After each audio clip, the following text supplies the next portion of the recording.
What's up, everybody? Tonight is going to be kind of weird because unfortunately our guest had uh, some kind of issue or something, and he's not with us right now. Um, so tonight, I guess we're going to be open lines. If anybody's out there wants to chat, whatever, ask us about a case, stuff like that, and we'll be here. I'm just going to try and send an email real quick, so I can still hear everybody. Can you hear me, Tara? I can hear you. Ah, Can you you're hear me? not loud enough. I can hear you. I got to turn the speakers up. How's that? There we go. There we go. Um, give me 1 second here. My stupid computer would come on.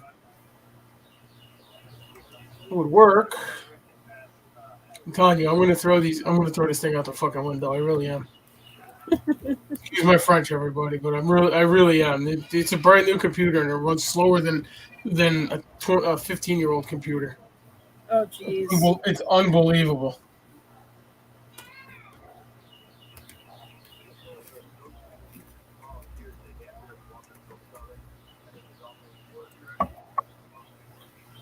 It's literally unbelievable.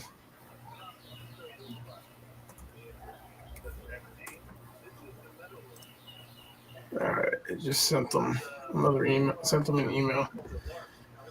So, what do we have tonight? Well, we were supposed to have Bishop Ron on, but something happened and he's not here. So, when I find out what happened, we'll update everybody. So, what is going on? Oh, excuse me. So what's going on? With me? Yeah, you said you got a new case. I do. I got a new case. Monk's Corner, South Carolina. It's residential. From what I know right now, the house was built on a cemetery. Yeah. Bodies were supposedly removed, but you know how people are. Sometimes they're not all removed.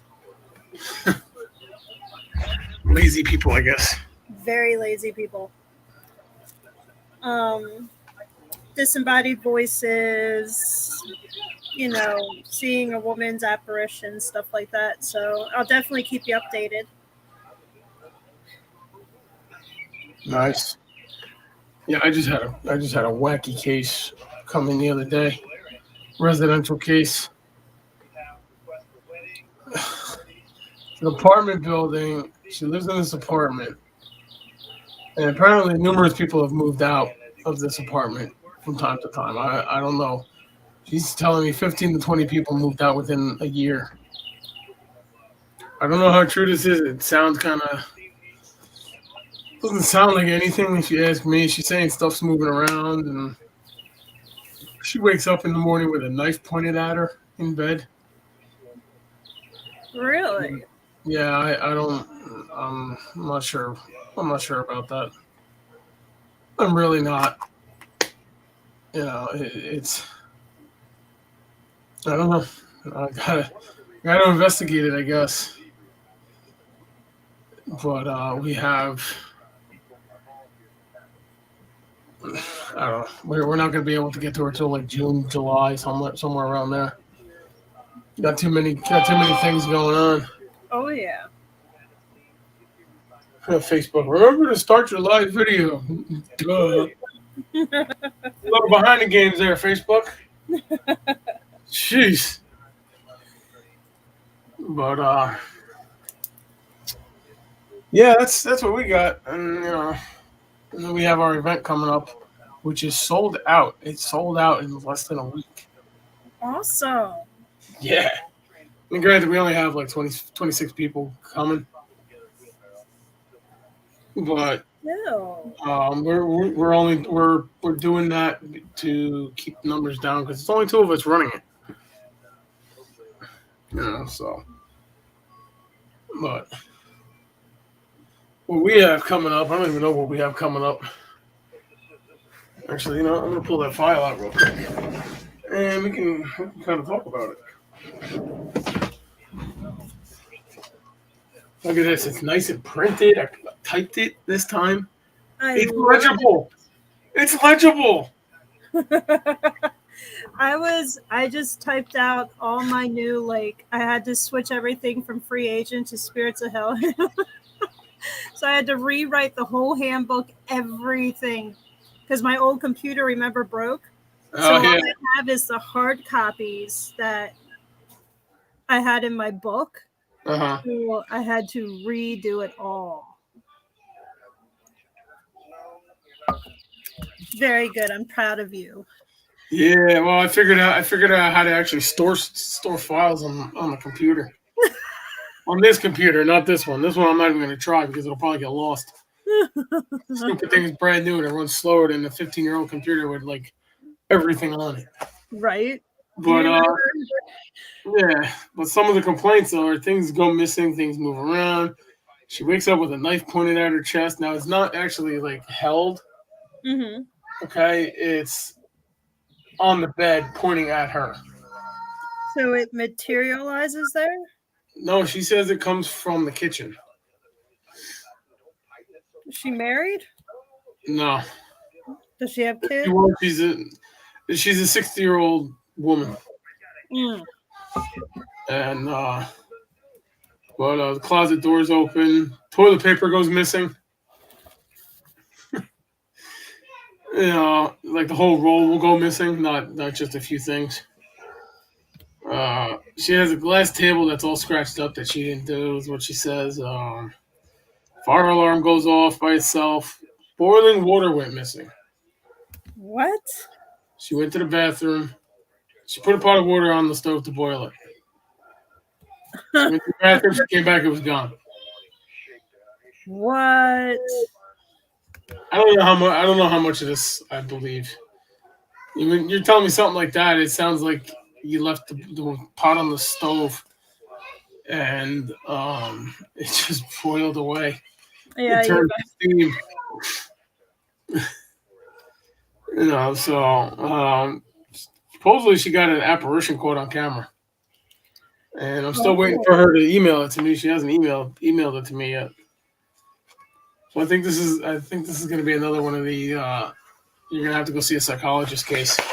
Yeah. It really just sounds that way. But she smelled rotting meat, and I don't know. Oh, and the Bible keeps closing. She had the house blessed by her Baptist church pastor. Takes Flexeril, or she was taking Flexeril for back pain, but I don't know. Was she taking Flexeril and drinking? I don't know. It's kind of one of those weird cases, I guess. We're just gonna have to go investigate it. I guess I don't know. Yes. I really don't. I really do not know. But yeah, that's that case. And then the other case I'm working on now, the Screamer. God, that sounds that sounds so dirty saying it like that, but it really is. So what's been going on with that? I talked to the husband the other day. Mm-hmm. It's not as frequent as it was.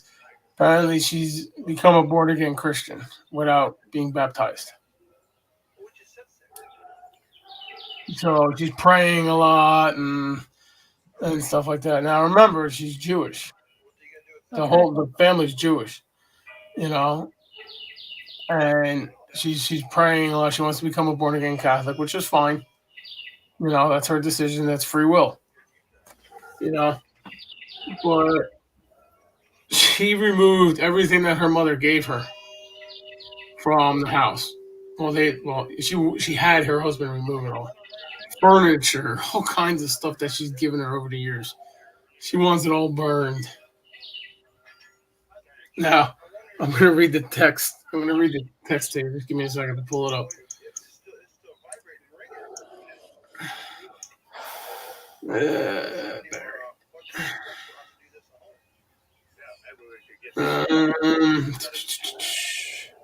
Okay. Hey, Dan, we moved the stuff that's cursed, in quotations, or connected to her mom out of the house. I need to cut a lot up since she gave us a lot of furniture. What do we do with non-burnable stuff like plastics, cloth, stuff like that? Can I throw stuff away, toys, stuff like that? And I commented, I'm like, whoa. When I talked to her, when I was there, I just thought it was like small items. You Yeah, like trinkets. Yeah, not a whole house full of furniture. I mean, whoa. To burn furniture, I'm gonna need that's a bonfire. I need a permit for that. But I gotta he hasn't gotten back to me yet. I gotta make an appointment with him to get out there and do it. But I'm thinking it's more psychological than demonic. Yeah. I wonder what happened to her in her childhood. I got to get down to it. I'm really wondering out myself. And for those just joining us, we had a late cancellation. Our guest had to cancel tonight for some family stuff, so we're just kind of talking around. And anybody has any questions about what we do, what Tara does, put them in the chat, and we'll answer your questions for you. You can even email us too. And then we can answer them later on in the later show. Yeah. So email us at njgd21@gmail.com. You can email Tara too. She can, what's your email address? Well, I just switched it over. So spirits of Elohim Paranormal at gmail.com, or you can still email me at the Tara Free Agent Paranormal at gmail.com. You got to send me your new email. I will. You got to send me that so I remember. Because I still send you stuff to Tara Free Agent Paranormal. And that's fine. I'm not going to close it. Are you kidding me? I have, let me see. I have, let me pull up all my emails here. 1, 2, 3, 4, 5, 6. You want to talk about trying to organize your emails? Do you remember all the passwords? Hell no. I have them all written down in my notes. And of course, I got to change them each time I forget a password. Oh man. But like I said, anybody has any questions, just put them out there, put them in the chat, and we'll try to answer them to the best of our abilities. We're not experts on anything, except maybe sleeping. Yeah. Which even then, I don't get enough. So mornings are really rough for me. I don't get enough of it either. Yeah. Yeah, so that's what we got coming up. But we have this investigation. I can't even think. Cemetery investigation, Frenchtown, New Jersey. And we'll be doing more. So unfortunately, it sold out like within a week. I was surprised. Like the first day, we had half a page full of people. And from what my colleague is telling me, that Frenchtown has a lot of ghosts. Really? Yeah. Well, it's right along the Delaware River. Mm-hmm. So it's an old town, old early town. We're guessing 1700s. It started. Okay. And the cemetery started with the with the town. I drove through it. And some of the gravestones look like they're older than 1800s. Really? Yeah, you just can't read them though. That's awesome. Yeah. So But we're going to be doing that, and I'm going to be getting a class together of just basic paranormal knowledge. So if you want any lay person wants to go out and investigate, you're not going to get possessed or anything. You know what to look for, or at least have a basic knowledge of how to investigate. Because don't watch TV, because TV does not teach you. If you're going to watch TV, I think the best show would be to watch Ghost Hunters. Yeah. I really do. Me and Melissa were just talking about taps. Like, that is the number one show to watch if you want to know exactly what happens, because you debunk it. There could be people faking. You don't always get evidence. I mean, Ghost Adventures does that too. Everybody hates on them guys, but they've over the years they've gotten better, and they debunk stuff and all that. Yeah. Well, you know how I felt about him. Everybody feels that way, and you got to give him credit for what he does. I do. I've given him more respect now than what I did. Like, oh yeah, when he first started, his first episode at Bobby Mackey's. Oh man, that was rough. Did you finish watching? What is it called? Ghost Terror, or whatever it was. Was that the last episode where they did the exorcism? No, I didn't know that. I was waiting for the next one. I kind of fell asleep watching it, so I was like, I gotta rewatch it. Something to do at work tomorrow. Oh, excuse me. Yeah. Since I gotta go out to Long Island in the morning, that'll keep me awake. Well, I'll tell you this: that little ghost town now that she has is going to be a really banging bed and breakfast, because everybody's going to want to come. I'm really wondering if that was all real or not. Because if you look it up now, in fact, I'll pull it up. Because if you look it up, I think it's an active bed and breakfast now, and it was an active bed and breakfast before. What was the name of it? Oh man, let me hold on. It was something Gulch. Yeah. Ghost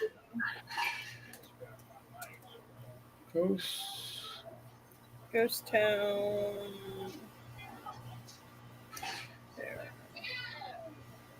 Ghost Town Terror. Was it Galloping something? I can't remember. No, Gunslinger Gulch. Oh, okay. Gunslinger, look. Here we go. SouthwestMT.com. Gunslinger Gulch.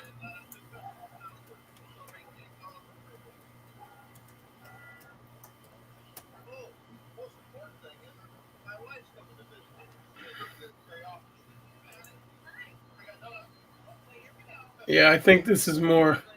I think the town was. I think her business wasn't doing good, and then all of a sudden it came up. Yeah, Gunslinger Gulch Bed and Breakfast, and I think it was just a ploy to get publicity. Yeah. If you ask me. Now I don't know, but I kind of don't believe it all. No. I mean, first of all, not every exorcism works. Number one. Number two, there's so many places for that demon to run around there and hide. Okay, you could think that the exorcism worked, and it could be in a different building or a different part of the property. Okay. I mean, I just don't feel it's a good idea to go there. At least if you're not paranormal. Oh yeah. I'm just trying.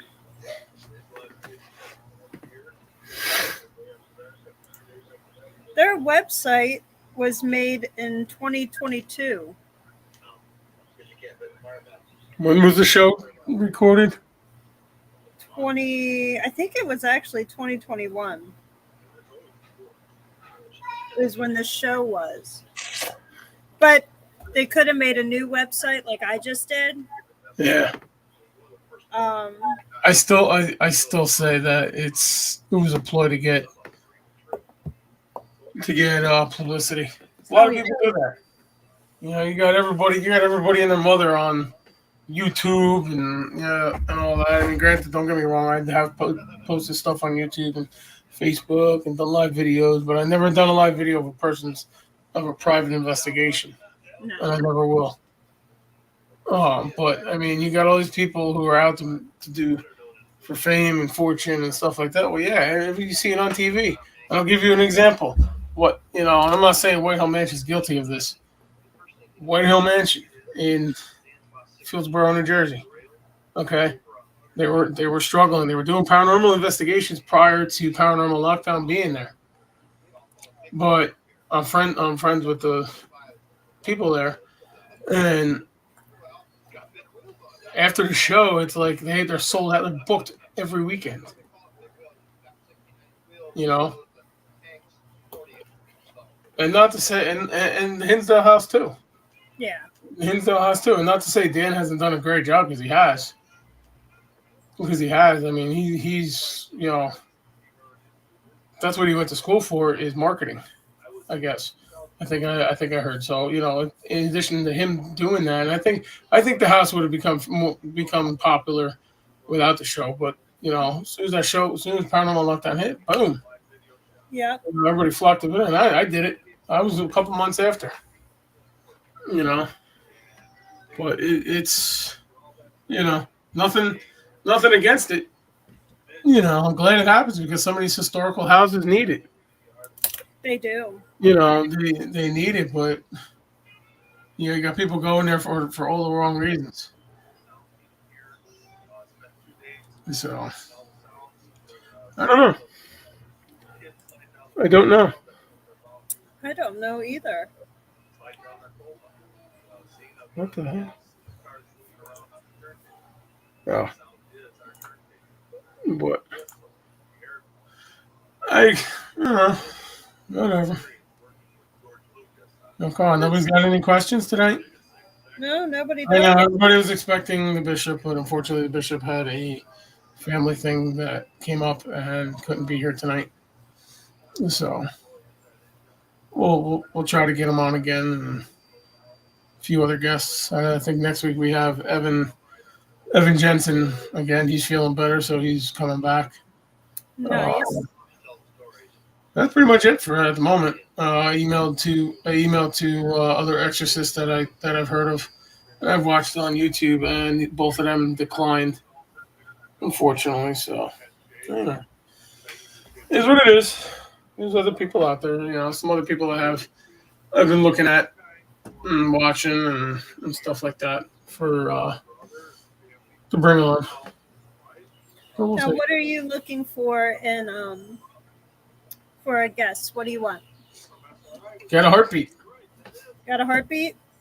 I'm not, a lot of the shows they want to have the celebrities on. And celebrities are nice. I'm not gonna lie, But I kind of want. Huh? If Dan Aykroyd's watching, please come on our show. I am your biggest fan. I would love to have Dan Aykroyd on. I would love to get an investigation involved in an investigation with him. Oh my gosh, he's been the love of my life. And if he comes wearing his proton pack and jumpsuit, even better. Sarah would probably cheat on her husband for Dan Aykroyd. Sean knows that too. If Sean, babe, if you're watching, just know you're always going to be my other Dan Aykroyd. You hear that, Sean? You better get a Ghostbusters jumpsuit and proton pack. He did when we first met. Yeah. Did you get that commercial? Mm-hmm. I sent you. That was funny. I thought it was stupid at first, and then I went back and looked at it. It was funny. It is funny. It was funny. All the MLB guys with Ghostbusters. That was good. All right, I'm watching myself live right now. Let's see. Anybody on here? Hi. How you doing? I don't even know. Let me see here. 7.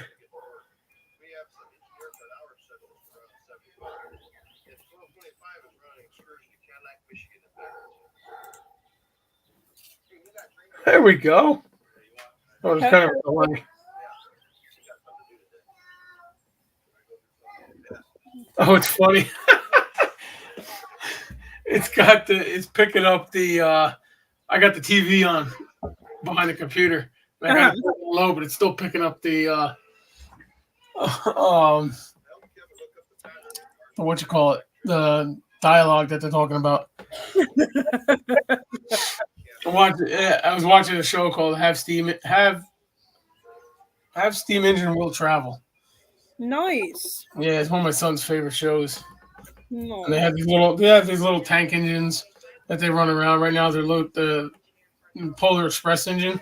We're up in Michigan at running the Polar Express locomotive, the 1225 Paramarquette locomotive, and all that. But it's funny that it's picking up the sound off. I guess his microphone's really good. Nice. It's pretty low, and I'm sure you just heard my son screaming. That's all right. But yeah. I don't know. Come on, people. Nobody watching? No, they don't like us today. Apparently no. That's cool. Well, that's because the bishop's not on. Come on, people. Nobody watching? I muted it. It's funny because I'll look over at it and I still haven't moved yet. Right. It's like a 30-second delay. We only wanted the bishop. Hey, unfortunately, shit happens.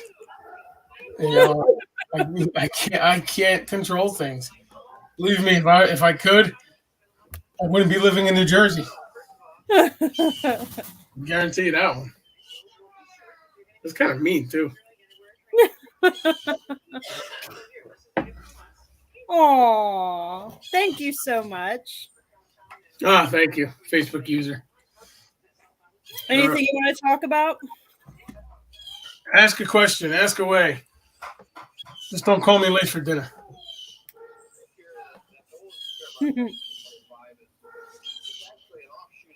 But we try to bring you what we can. Unfortunately, we can't control everything. Yeah. I really wish I could, but I can't. Your birds. Logan in New Hope.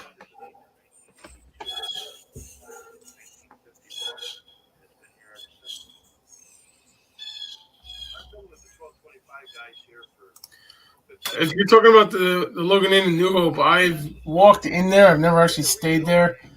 And unless you're renting a room, they won't let you investigate. And even then, they won't let you investigate outside your room. So it's not on my priority list right now. I'm assuming that's what it is. That's what you're talking about. Did has any experiences? Like, since you're asking about Logan Inn, have you had experiences there? Anything cool? Yeah. I've never been there. Like, I had an experience in, I can't think of the house next to the Logan Inn. Okay, yeah. I never been there to investigate. No, we ate there one time. It was good food. It was good food. But I had an experience in the house next to it. I can't remember the name of it. And we were doing the tour, and I wasn't even sensing anything. Nothing. All of a sudden, I felt this cold blast of air walk right through me. What room did you stay in, and did you have any experiences? Ooh, lights blinking. Lights blinking. Yeah, here, let me catch up. I stayed in the room. You sure that wasn't just the electric? Were you asking a question? Blink twice for yes, blink once for no. Yeah.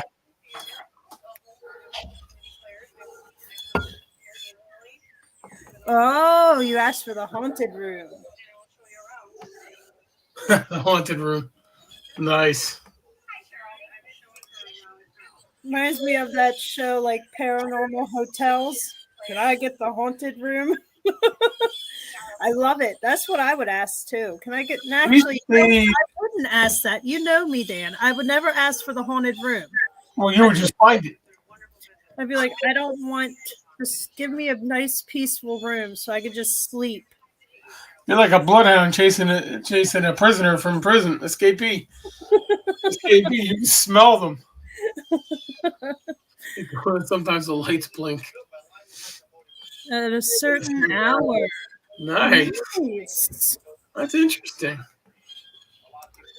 That is definitely interesting. No, I haven't investigated the Logan Inn. Eventually, I'd like to, but I just heard they had a fire not too long ago. So they're kind of. I know they were working on it, but on the building, but they it didn't exactly help that they had a fire. But it's one of the places I like to do a lot of New Hope and stuff. But unfortunately, for a town that's so haunted, nobody will let you investigate. Like, are you serious? Like you're literally building your town to be haunted, and that's it. You got a ghost tour.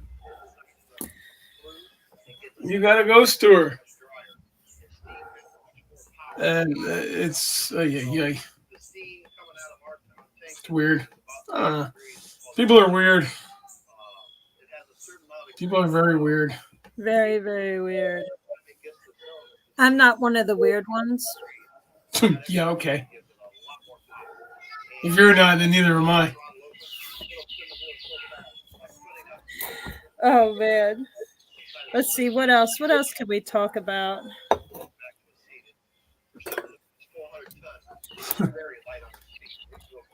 The first time we actually met, we were at the candy store in Harper's Ferry. We were just like, "Hey, how you doing?" And it was all because I was wearing a Ghostbuster shirt. Mm-hmm. And what's her face that owns the store is like, "Hey, yeah, Tara's a Ghostbusters fan," and then I think we said hi, and then we messaged each other, and then that was that for a little bit, and then we got back in touch with each other. Yeah, we went and had lunch at Battleground Bakery. Yes. And yeah, I mean we've been friends for too long. Yeah, I'd say about 6 years. Because I've been here for 4, almost 5. So 6 years. Yeah. Wow. It's crazy. We're actually going to have to get together and investigate, though. So I'll let you know when I'm going to be in West Virginia for the summer. Like, I'll be there twice during the summer. I thought you were going there in May. No, it'll be more like June, July. And then if you're this way, let me know. Or we can meet in the. I guess Harper's Ferry would basically be the middle. That or Virginia. Yeah, I've always wanted to investigate Fredericksburg. I think that would be fun. If anybody's investigated Fredericksburg, let us know, because I've heard a lot of stories out of Fredericksburg. I mean, I've heard stories, buildings riddled with bullets. I mean, riddled with bullets.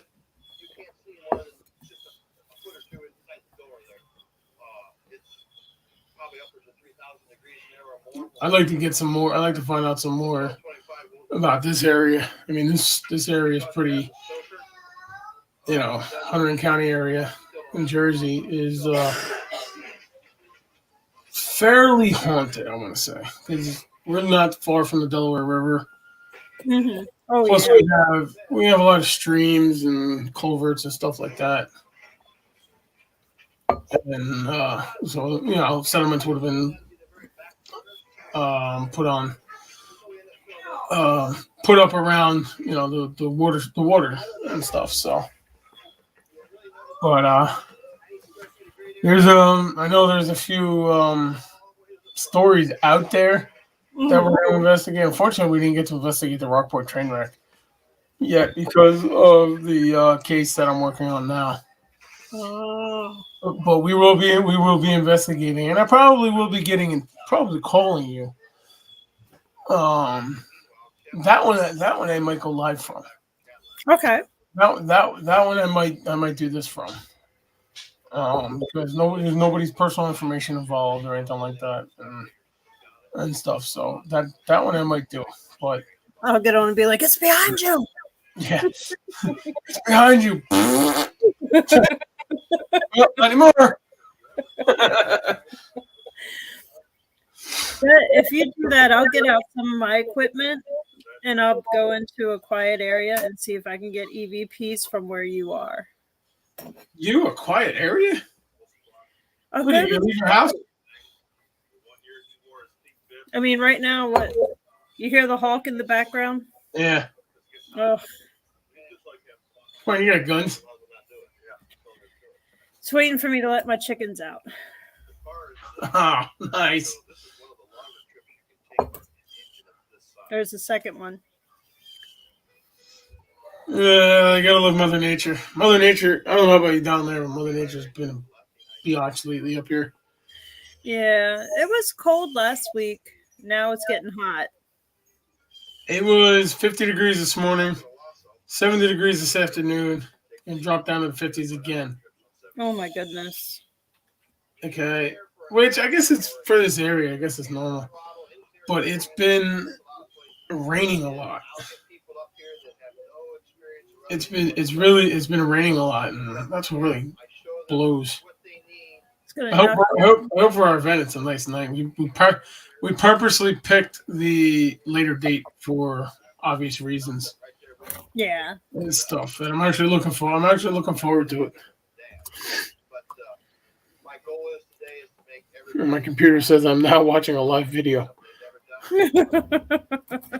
The broadcaster and other viewers can see that you're watching too. Let me see. Are you watching? Yeah, I'm watching.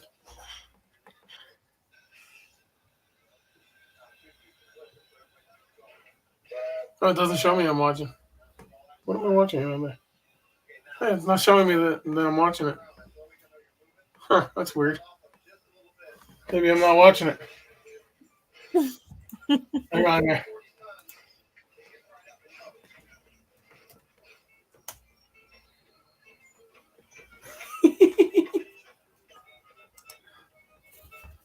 Hi, me. Oh, that's why I had to comment. That's why I had to write a comment. Hey, you know what? For the rest of the day, we're gonna do a show like this.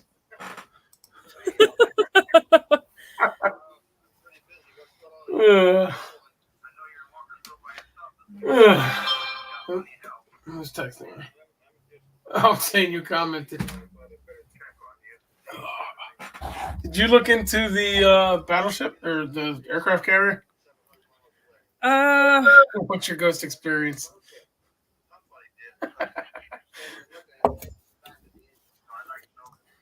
Oh man. I forgot.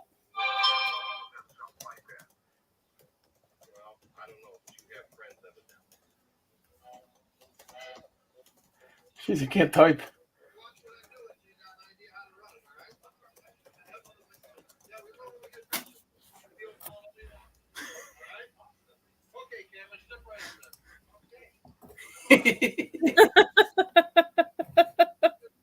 I forgot the T. I see that. I can't spell. Oh man. Like, this is what happens when you work too much, people. Right?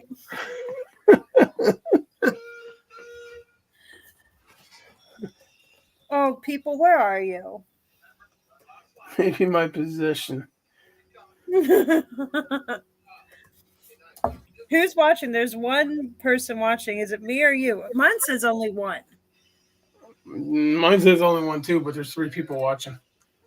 Me, somebody on the happy hour page, and somebody on Twitch. Okay. Still So makes me you're angry. in the session in Gettysburg. I remember that one. Yeah, that was an interesting night. Ugh. The wife wasn't too happy with me about that, but No, no, not at all. that was uh, that was definitely an interesting night. I was drawn down to the pit, and I actually stayed there all freaking night. And it was it was a very interesting experience. Was that the night I called and said you need to watch out? No, that was a different one. That was a different one. Yeah, that was months before. That was one we were at the haunted trails of Gettysburg, and that was the guy that had all kinds of attachments. Took a picture of him, and there's this huge demon standing behind him. Okay. I remember. I have no clue where the hell the picture is now because I can't find it, unfortunately. But it was freaky. At that point, I turned around and told him, I said, "Dude, you got to get cleansed before you do anything else with us." And that was the last I heard of him. I'm thinking he was possessed. Looking back on it, I really am. But no, we were in the orphanage, and it was in the pit, and I was provoking, being stupid. Oh, I think I hear little feet coming in. No, he ran away. He ran away? Yeah, he ran away. And I was being stupid. I saw this white mist form around me, and it was going into my mouth and nose. And then I finally said, I gotta get the hell out of there. So I got out of there, flung the door open, almost ripped it off the hinges. And everybody that was there said it wasn't me, and that I had something attached and it was affecting me. And I got out, ran upstairs, couldn't get out. I couldn't get out because I got lost upstairs. It was like being in a smoky fire. And for those of you firefighters that are firefighters know what I'm talking about. But once I got outside, it released its attachment on me, and it went away. I slept good that night. I slept for about 12 hours. Oh, I bet. But I mean, my wife said I was pale and like I was as white as a ghost from that. And I still haven't been back to this day. I do plan on going back and telling Rosa Carmichael she's the real bitch, and that I'm gonna exercise her ass. Uh-huh. And for those that you don't believe me, I will. I believe you. Oh. Well, tell another story while I run to the latrine again. Here's the story of a man named Brady. Should I put myself on mute or am I okay? Oh, I don't care. All right, I'll put Whatever. myself. Does anybody else have any questions?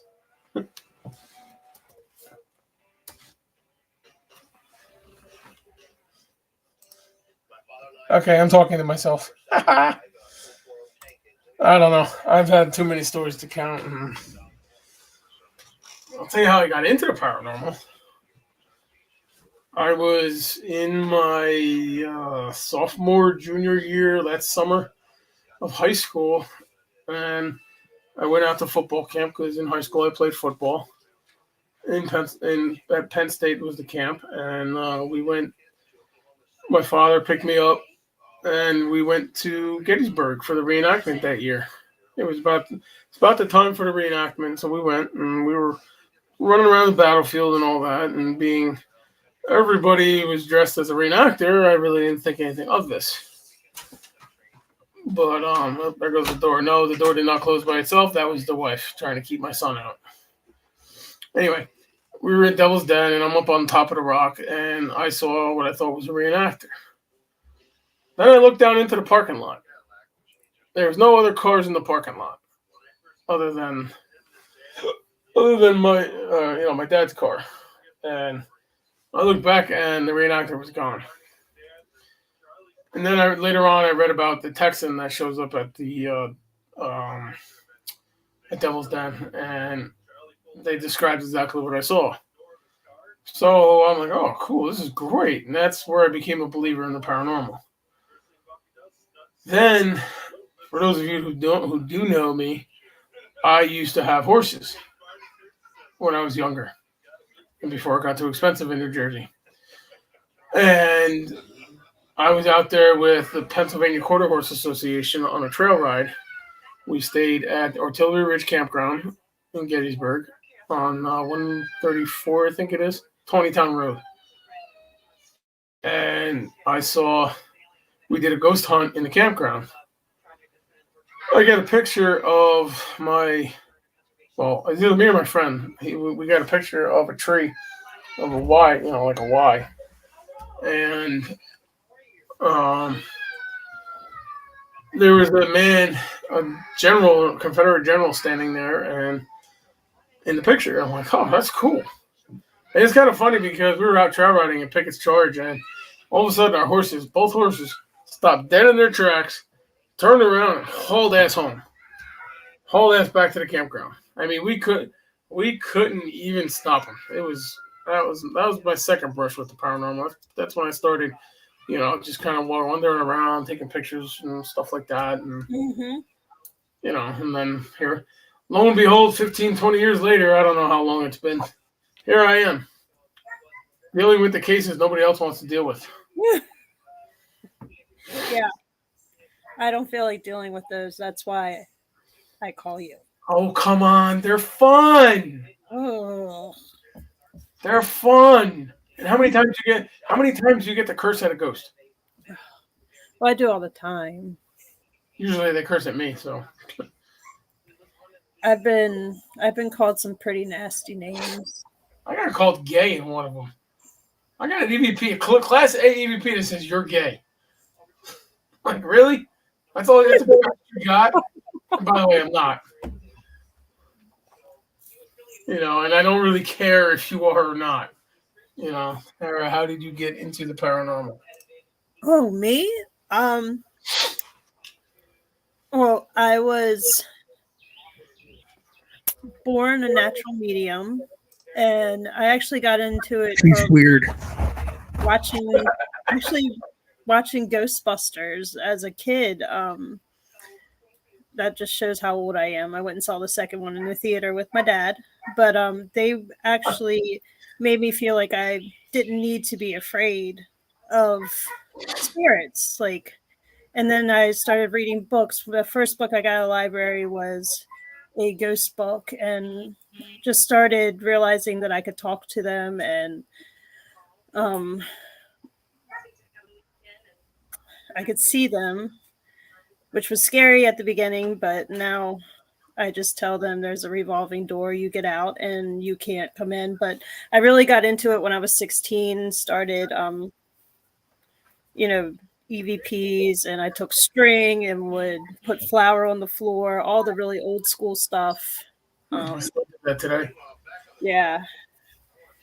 And I've been doing it ever since. It's just, I guess it's natural. Yeah, I guess. I actually want to go back to the old ways of the flour and string. Flour with using bells on doors and stuff like that. Get some bells, bless them, and stuff like that. And I really want to go back to the old ways of doing stuff. I have a bell. Sometimes, actually, the haunted carousel I have played today before Sean and all the kids left. I was like, I gotta get ready. I was like, I'm going to be talking to a bishop. And then all of a sudden, the carousel started going. If you guys would all like to see this carousel, I will go get it and show you guys. I'll be right back. Yeah, go get it. Yeah, she's got a few haunted items, like I do. Mine are. I got two dolls up there, Homer Simpson, and they say the Ouija board is not haunted, but I don't know. I haven't investigated it yet. But I have two haunted mirrors downstairs, outside, hanging up behind my toolbox. And I'm not sure what I'm going to do with those yet. One of them's huge. I mean, it's It's like a monster freaking mirror. But that was given to me because college girl. Yeah, I gotta find out if that activity stopped with that on that one. Hey, look at the horsey! Yay, horsey! Look, Is it playing right now? I'm not touching. Oh no way!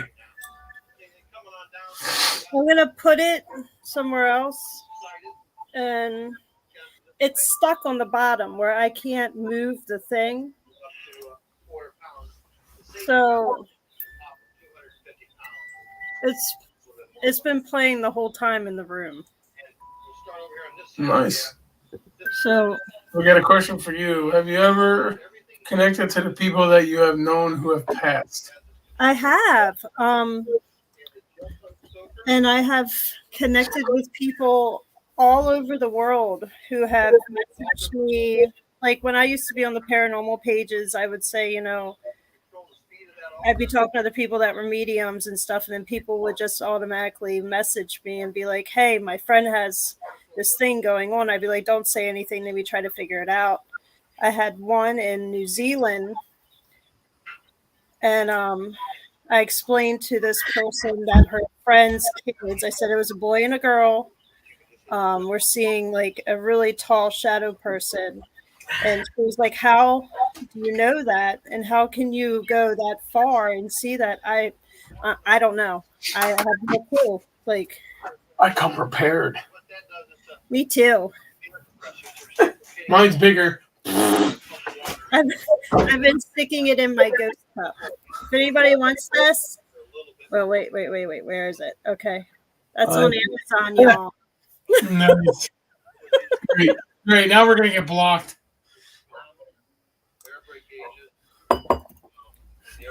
But yeah, just I connect with the only person that I've never ever got to connect with is my actual real dad. Other people have seen him around me, but I have never actually been able to see him or communicate with him. The only way that I know that sometimes he's there is this one song, and it is it "Owner of a Lonely Heart"? Because I used to be like, that's the song that I'm going to dedicate to my dad.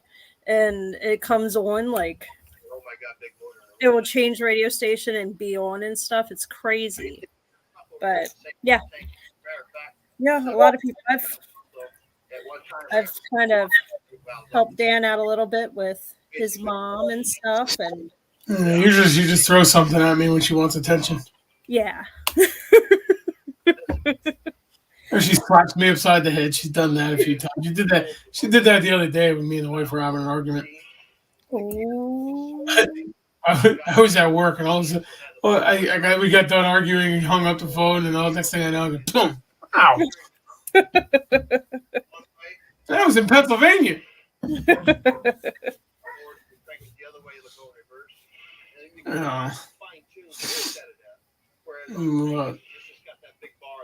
I wonder if the portal in my house is still open.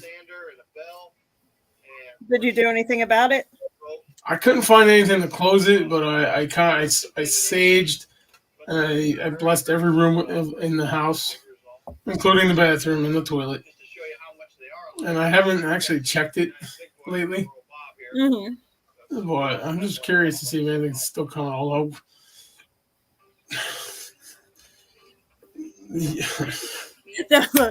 Look, everybody, he really does have a portal in my toilet. In his toilet.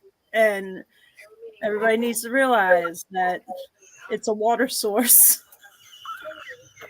Yeah. And from what I heard, it is so used for, the demonic smell, and it'd be perfect for a demon to come in and out of, because you couldn't tell if it was the crap or the demon. Especially after this morning. What'd you eat? Not me. Wasn't me. Don't you call her out on that. You'll be arguing after this. Yeah. Yeah, I know. It's nasty, but unfortunately, it's true. Somebody in Gettysburg that is well known in Gettysburg did it right after my son was born. Yeah. 2 years ago, 2019, July of 2019, and it was, you know, it was wrong. That's me. I mean, literally, you're gonna do that with a newborn? What kind of people are you? People that don't have a conscience or a soul. It's funny. It's funny you said that. It's funny you said that because after everything I've read and and all that and studied and still studying and all that, it kind of leads me down that path that yeah, they have some kind of demonic thing going on. Yeah. You know. Okay, so I have a question for you. So the soul is so important to us because after our body dies, you know, what are the aspects of the soul? How many parts of the soul do you think we have? To be honest with you, I don't know. I'm not exactly sure. Um, I think our soul is just one. This one? Yeah, I believe our soul is just one. Do you think the mind, not the brain, because the brain's just an organ, but do you think the mind is your soul? Like, because your brain doesn't always realize what your mind is thinking at the time. Like, I lost my keys. Oh, Your God. brain isn't functioning. You know what I'm saying? It's crazy. It's crazy that, I mean, it could be. I mean, I've never. I don't know. I'm not that deep into reading. Into reading it yet. I'm still working on it, but I'm gonna get a lot of time on my hands, unfortunately. So I haven't seen anything in the text in any text about it, but yeah, that doesn't mean it can't be. Um, I mean, if you ask me, I think your soul kind of has to do with almost your heart. that You know, and you know what you're saying is exactly true because I've been studying on the soul. yeah, And the Christian part of the soul is the mind and mhm, the body and the heart because you think with your heart most of the time that yeah. connects with your mind. So what Oh you're yeah, saying is definitely, really true. definitely. I mean, every time we get into a fight, an hour later, I'm like feeling bad. That I yelled and screamed and all that. You Yes. know, so I mean, I think it's your soul, but I mean, when a demon takes over your body, it takes over everything. Yeah. You don't exist when that thing um, manifests. So I mean, it basically takes your soul for as long as it manifests. Hmm. And that's why it's so important to call somebody or email somebody. Don't listen to the voices in your heads, people. They'll get you into trouble. Yeah. Just like the Cut off case. any limbs. Yeah, yeah. I was gonna say that. You read my mind. I'm gonna let you tell that one. Okay, so I'm gonna do a roundabout This of get something. kind of this gets kind of nasty and kind of disgusting. So if you don't We're want to just listen gonna to it, do a scenario yeah, of something. So let's say that you were a heavy drug user, a heavy alcoholic, and you gave it up. You're doing good, you're doing wonderful. All of a sudden, your mind goes, I'm going to be a hardcore spiritual person, which is great if you're a Christian, if you go whatever way you want to. All of a sudden, though, you're a prophet and you must lead the church and you must do all this. But yet, your mind, you messed up, okay? You messed up. When you go to a spiritual leader and you tell them that you're going to take over and stuff and start threatening them, you're wrong. So let's just say that's one scenario. And from you being a prophet, you are told to cut off a limb of your body, and you do it. By God. Why would any God tell you to do that? Any of them. First off, God's too busy to sit there and actually talk to you about things like that. Okay? That's what he has his angels for. All right. In the Norse religion, we have ancestors that we talk to. We don't go you don't go and you talk to the gods. Gods are too busy. They don't give a crap about you and your little piddly lives. Like, I don't. So you cut off your limb. You cray. All right. You need to go get help. Is this a possession? I would. It's either that or your brain has just totally fried itself from all the drug use and the alcohol that you did, honey. You need to, and you need to go. You need to put yourself in one of them nice little mental hospitals and get yourself right with yourself. Yeah, that really could be too. And unfortunately, it's sad to say that, but I mean, when I hear something like that, Uh-huh. So on the aspects of that, as a soul, you don't have one. Yeah. And I think that person needs some serious help. Yeah. And if you are a family member, he needs to find an exorcist, a demonologist, somebody. Somebody that can delineate whether it's mental health or possession. I mean, in that case, I would go with possession. Yeah. I mean, honestly, they're going to need one of every religion up in there. Like, let's figure out what is this. What religion was it again? It was from what I heard, it was Christian, like Southern. It's either Lutheran or Baptist something. Probably Southern Baptist. I've heard some wild stories from them. And people, if you have a family member doing that stuff, man, make sure that they stay in a mental hospital for reals. Like, they need help. Don't let them get out. Don't let them get out. Because even mental health, because didn't he go for a psych eval? Mm-hmm. And they kicked him out? Mm-hmm. So, I mean, it's pretty bad when you get kicked out of a psych eval, a psych hospital. That's bad. Mm. That's kind of why where I lean towards this possession. Because, I mean, in reality, no psych hospital will do that. Yeah. Because that's technically a liability on them. Yeah. It's really a liability if they go out and kill somebody or, hurt themselves or anything like that. The hospital could be sued for malpractice. Oh, yeah.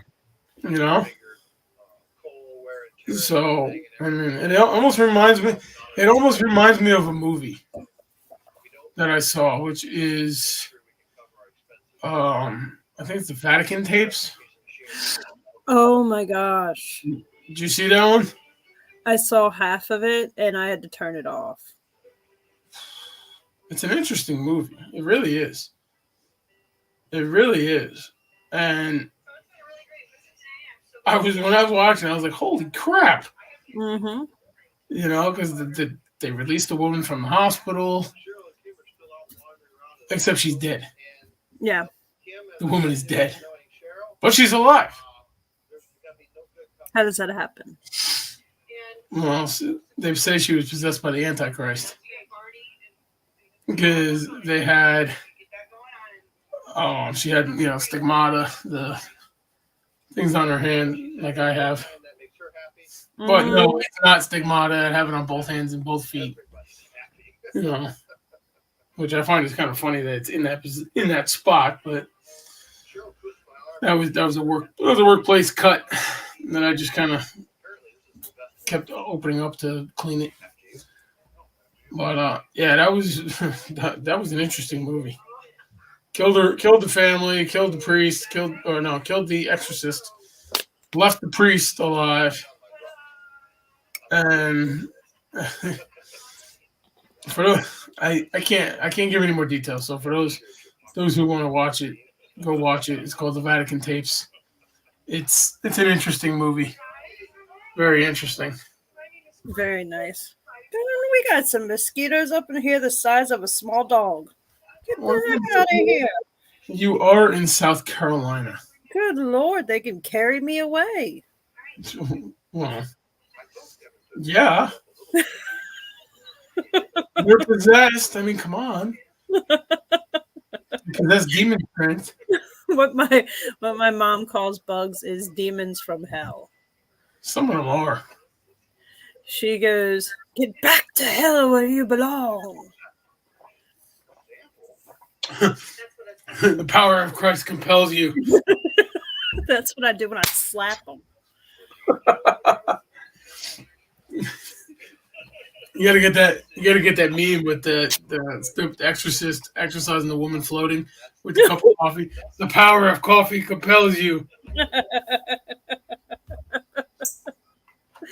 I love it. Oh. I don't know. So, is he going to reschedule? He hasn't gotten back to me yet. His phone is off, so I'm assuming that he had some kind of issue, some kind of family issue going on. He is hard to get hold of. Yeah, I mean, even though he's retired, he's still doing cases. He's coordinating cases, and he's a very busy guy. So even if you did forget, okay, whatever. Yeah, I can forgive you. You're a busy guy, and I know how busy you are because I'm that busy. Yeah. I mean, I got cases coming out the wazoo. People emailing me on the website, hi or hey, and that's it. People, if you're going to do that, do not bother because I will not answer you. Okay, I will not answer you, and because you're wasting my time. When I'm putting more effort into somebody who really needs my help. Okay. If I was 911 and you did that, I should put bug spray on. It's the cologne of South Carolina. Okay? If I was 911 and you did that, you could literally be held responsible and be charged. Okay. So please don't send stupid messages like hey, hi. I don't care if you think it's funny or not. This really happens. And if you think it's funny, then you need help yourself. Because this happens to people all the time, and it's wrong to laugh at them. Yeah, you are wrong to laugh at them. I mean, don't get me wrong. Some of them are. Some of the cases are funny, but you just killed one. How dare you? Let me turn on this light. You bug murderer. Great. Now we're gonna hear all the bugs. Zzz, zzz, zzz.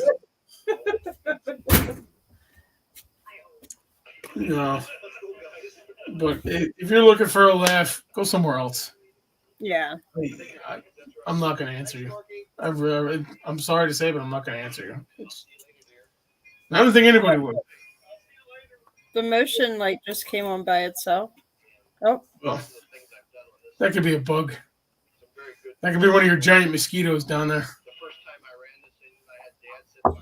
Turn it on again if you can.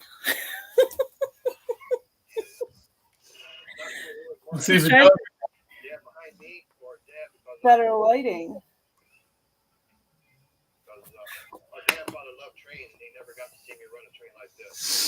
So so you're taking your two friends on your investigation? Mm-hmm. The one's never been on an investigation? Not with me. Not with me on one that hasn't been just for fun. So. We're gonna have to have her on. I want to know her. I want to know about her experience. Okay. I want to know about her experience. So not next weekend, the weekend after. Sounds good. Which, if I can get my calendar out here, I can find out. June, May.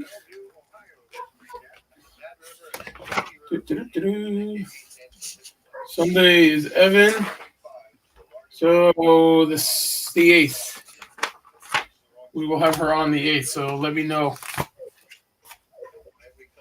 Sounds good. Let me know about that. And 'cause I want to find out. I want to find out the truth about Tara.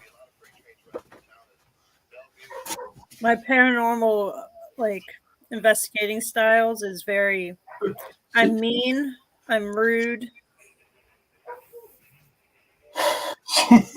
She yells at him.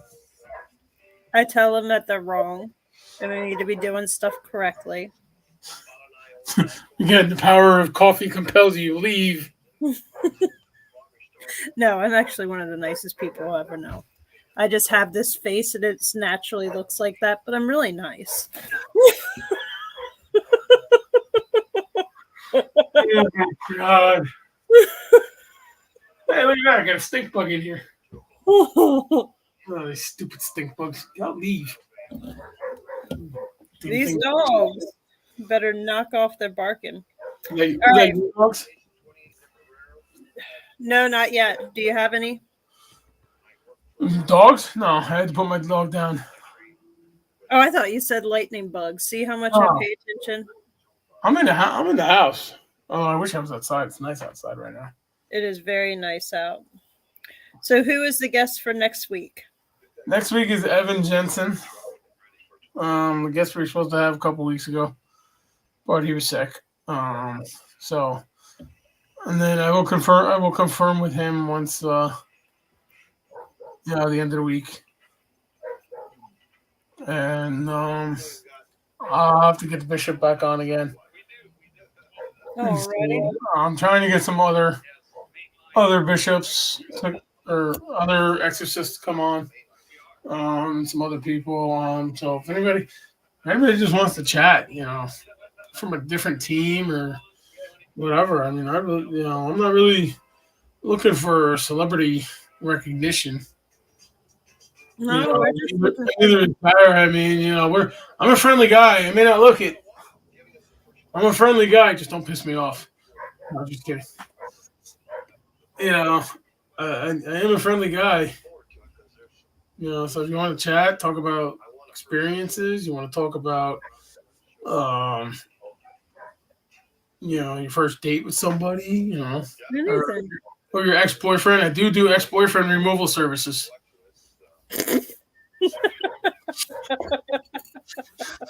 I'm just kidding. I told that to my cousin-in-law, and she looked at me like I had two heads. Like, what am I gonna do? I said, well, I got friends all over the place. But if you wanna, let me know. Email us, email me, email Tara, whatever. Yeah. And if you need some help with a case, I'll come out as long as it's somewhere near Jersey. If you're looking in Florida, email Tara. Yeah, email me and I'll email the closest people. Yeah, and then I'll probably end up going down there anyway because she'll call me for help. Yep. So in that case, I require airfare. Well, no, I don't fly. Gas money, food, hotel, and beer.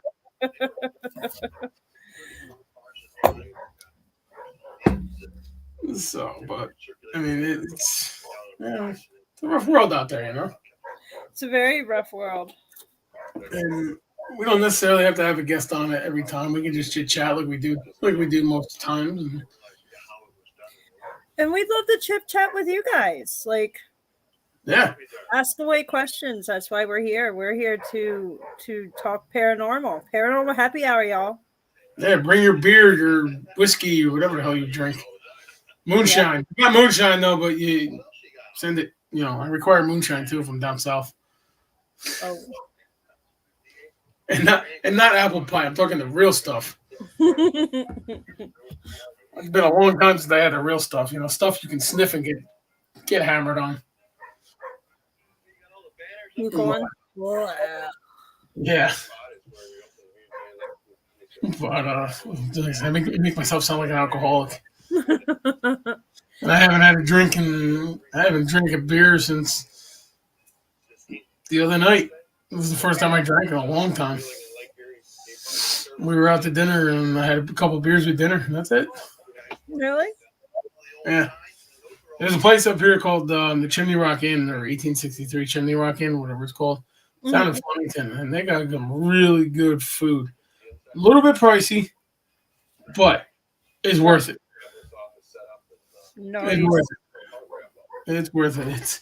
It's okay to drink. Let me tell you, it really is. It really is, because some of these cases you just want to like down. You get done with these cases and you just want to like hit the bar and close the bar down. Oh yeah. That used to be me.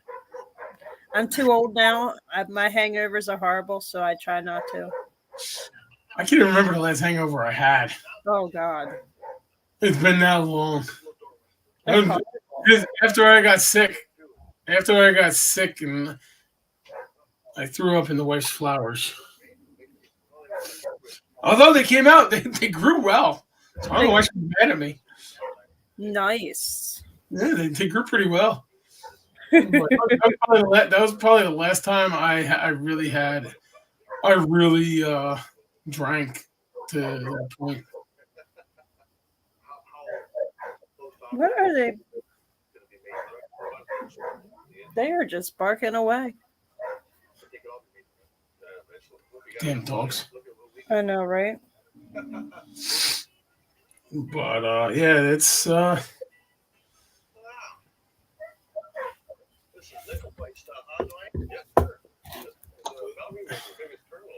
yeah, anybody if you wanna come on and just chit chat and have a good time, that's what we're here for. Yes.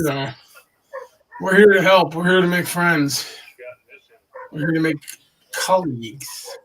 We're not judgy either. Well, maybe she's not, but I am. No, I'm just kidding.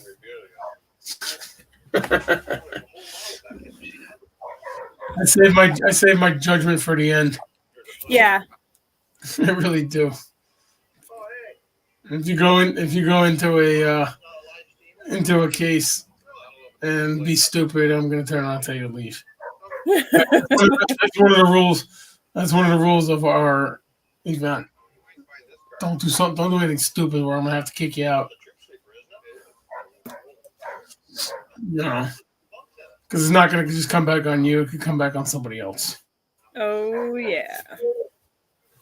Although I am curious, there was a investigation a couple weeks ago of the Thomas Edison property in Edison, New Jersey. And I'm kind of curious to find out what happened with that. I was gonna go to it, but I didn't feel good, and I didn't feel like wandering around. But I am curious. Maybe I'll have to message the team and find out how that went. I'm curious.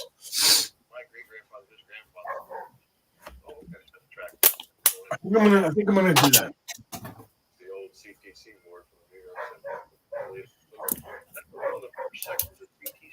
But those dogs are really freaking annoying. Yes, they are. Don't you guys have like a dog law about dogs barking? No, they're all in the house. Are those your dogs or? No, they are, and then we got the one on the other side. Oh, they're sitting there having a conversation with each other. Hey, maybe they're doing a show too. Usually they don't bark, so I don't know why they're barking. There's a ghost. I don't care. When I go inside, if there is, I'm just going to be like, get out. Shoo. Go. You're not welcome here tonight. No, not at all.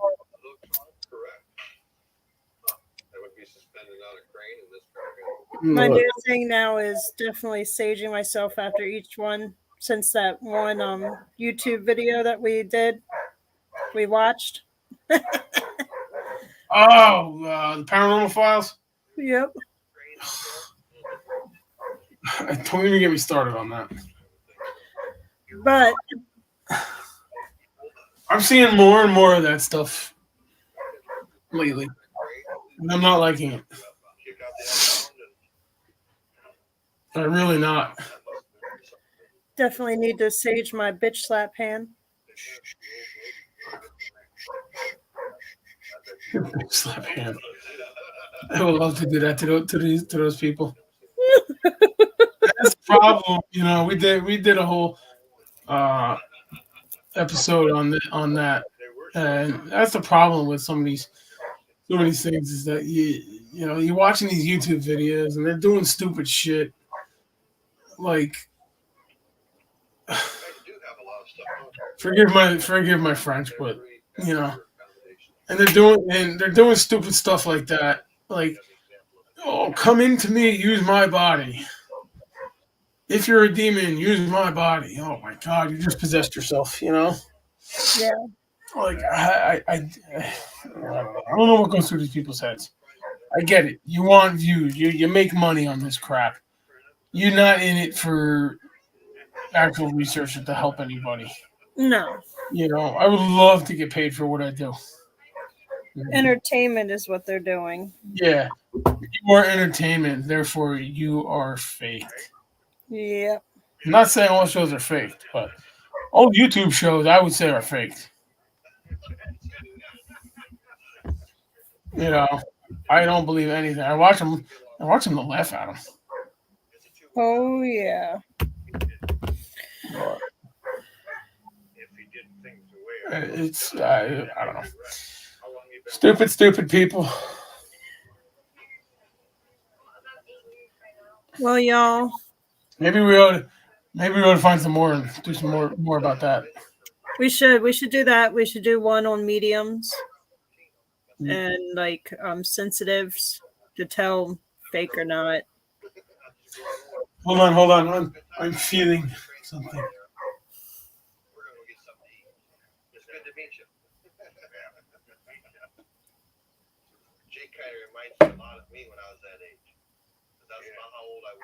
I don't know. That's where it will be sometimes. People will be like, "Can you tell me that?" No, I can't because there's nothing. Yes, great idea. Thank you guys. I always enjoy listening. Oh, thank you. Tell everybody about us. We speak the truth. We speak the truth. There's actually a place. We were just in New Hope the other day. We took it was the day before Easter actually. Mm-hmm. We took Edison to the railroad to ride the train and all that. And there was a store that I've been hearing about called the Creeper Gallery or whatever it is. And I walked in there and okay, definitely creepy. I didn't spend a lot of time in there because they were busy. But I'm gonna have to go back in there. But supposedly they got haunted items. Oh. And I wanted to talk to the guy, but they were swamped. I mean, the guy was literally he was ringing somebody up and talking to somebody over here. So I was like, cool. But I mean, I don't know. I there's so many places out there that are probably haunted. In fact, there's actually a bridge out there, and I don't know, you remember my Crown Vic? Uh-huh. We had that, and we were parked at the bridge, and a cop pulled up. And I'm like, we were talking for a little bit. And he's like, he goes, yeah. Once I saw you, I turned around. I passed you. I turned around, and I knew what you were doing. And we started talking about the bridge and the claim on the bridge and all that. And he said we can't stay there, unfortunately, but he did give us a place to go. Nice. So I mean, it's great. It's great that they acknowledge it. But I just wish like people in New Hope, businesses and stuff like that, would be more open to investigations. Like we said before, it could bring in a lot of money. Unfortunately, you're using your ghosts and stuff like that, and those that are in purgatory. But I mean, it could help you out financially. Yeah. especially after the pandemic. You know, but it was yeah. I'm gonna go back there. I'm gonna go back, try and go back there without my son because he was being cranky and tired and all that. So I didn't stick around very long. Try the Black Bass Inn also. I've heard some stories about that, but every time I go there, it's never open. That's cool. Black Yeah. Bass Inn. I mean, you can look up New Hope and look, oh my God, this haunting, this haunting, this haunting, this haunting, and they even have the ghost tour. I want to do the ghost walk and all that. I Unfortunately, still haven't done that here. I haven't done the ghost walk here. you got to do the one at Charlestown. The one at Charlestown is really good, or Charleston, I should say, not Charlestown. The State. one, What kind of activity did you get there?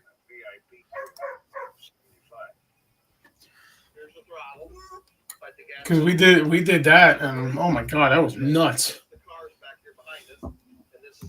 He took you into one of the original cemeteries in Charleston, and they took you into the underground vault area.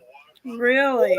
Yeah, it was really cool. It was used as a prison, hot, cold, a little possession. Really, Oh. a little possession. Wow, that's interesting. Never heard that one about the Black Bass Inn, but I guess I'll have to do some research on that and check that out. The problem is New Hope's very expensive. And right now, I did the tour as well. How was the tour? New Hope is expensive. And right now, I'm trying to recover from the pandemic and all that. We're just writing in here. We were doing that before. All right. Yeah, I hear my son screaming, so probably got to go help the wife. So we're going to get off here. All right. Well, tune in next week. Bring your friends. We're going to mention next week of the Paranormal Herald. He's kind of a, how do I put this? Seeker of the truth. Well, yeah, he is media and all that, but I'm looking for the word. I can't think of it. It's controversial. Yeah. He's one of the more controversial people in the media, in the paranormal media. So we'll talk about what he's done and some other stuff. And I'm not gonna lie, we might be bashing some people. I'm really not gonna lie. As long as we bash that one guy. Yeah, we might be telling the truth about some people. So I haven't decided if we're going to do that or not, but that's what's next week, 7 p.m. here. The bishop's on. Heidi, how are you doing? Hey, that's that time zone thing, isn't it? It sure is. It gets me lost all the time. Always 3 hours behind, and when I do a show like this, it's like I'm a time traveler. I go back forward into time. Yeah. All that. Yeah. Well, we have the bishop on, everybody. Unfortunately, he lives in California, so he's 3 hours behind us. But don't worry, we covered you. We told everybody that you had a family emergency. And we weren't sure if you were going to come on or not. But so, how's the weather out there in California? You know what? We're suffering. It's like close to 80 degrees out here. I don't know if I could take it anymore. It's just too, uncomfortable. Yeah, I kind of miss back east, where we I was have going to say, snow come out to Jersey. It's probably it's about 60 right now. But I'm from Brooklyn, so right. I'm from Brooklyn, so I pretty much am aware of what's going on in terms of the Four Seasons and stuff, and I do miss it, But yeah, seasons are nice. Tara's in South Carolina. I lived there for a while. Ooh. Fort Jackson. Nice. South Carolina, yeah. Did basic training there. I went to basic training there. Long time ago. Oh, really? Wow. I did. She was in the military. 2002. Yeah. Well, I was much earlier than that. She graduated high school in 2002. So, I'd love to tell you what I was doing in 2002. I mean, whoa. well, you're probably doing an exorcism, right? Exactly right. So, well, since we got you, I mean, we can go longer. I don't know if Tara said you had to go or something. I do. I have to go, but it was so nice meeting you. Same here. And Yeah, hopefully we can do this again. Oh, for sure. Yeah, I can hang out a little bit longer. Yeah, and I'm sorry about that, guys. It's right. It happens. People on the West are always behind. I just thought you didn't pay your exorcism and got repossessed. Boy. So yeah, so if Tara has to go, we'll say bye to Tara, and then we can talk. All right. Okay. Well, bye guys. Take care. Till next time. Till next time. So why don't we start with how you got into being an exorcist? Well, it started out with a supernatural event that occurred in my life when I was around 11 years old. And I was in the bathroom, believe it or not, taking a shower, and this bright light blasts right through the window, almost blinding, so much so that when I closed my eyes, I actually saw myself many years in the future, where I was actually wearing a Roman collar and acting in the role of a parish priest. And I saw that when I was 11 years old. And as a result, I call this a divine message, if you will. And so as a result, I've been following that trail ever since. Long time ago. So how's it going with you? My story, pretty good. I mean, I got a couple cases, but it sounds like most of them are mental illness versus possession. In fact, I actually have one that I'm going to let you listen to this, okay? And you tell me what you think. This is the beginning of the recording before I even pulled anything out. Mm-hmm. Sorry. I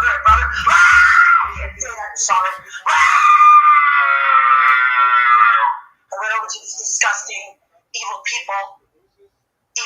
monster's house. I can't see people because they're not human. I went over to these monsters' house, and I told them that I was getting well. And obviously, they didn't like that. Made them very angry.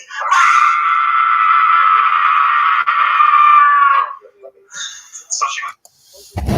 Almost sounds like an exorcism.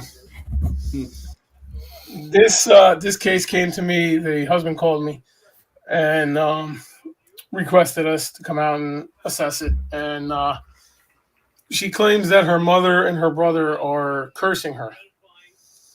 And she screams like this, like nonstop all day. I mean, I was there 2 hours and I had a headache when I walked out.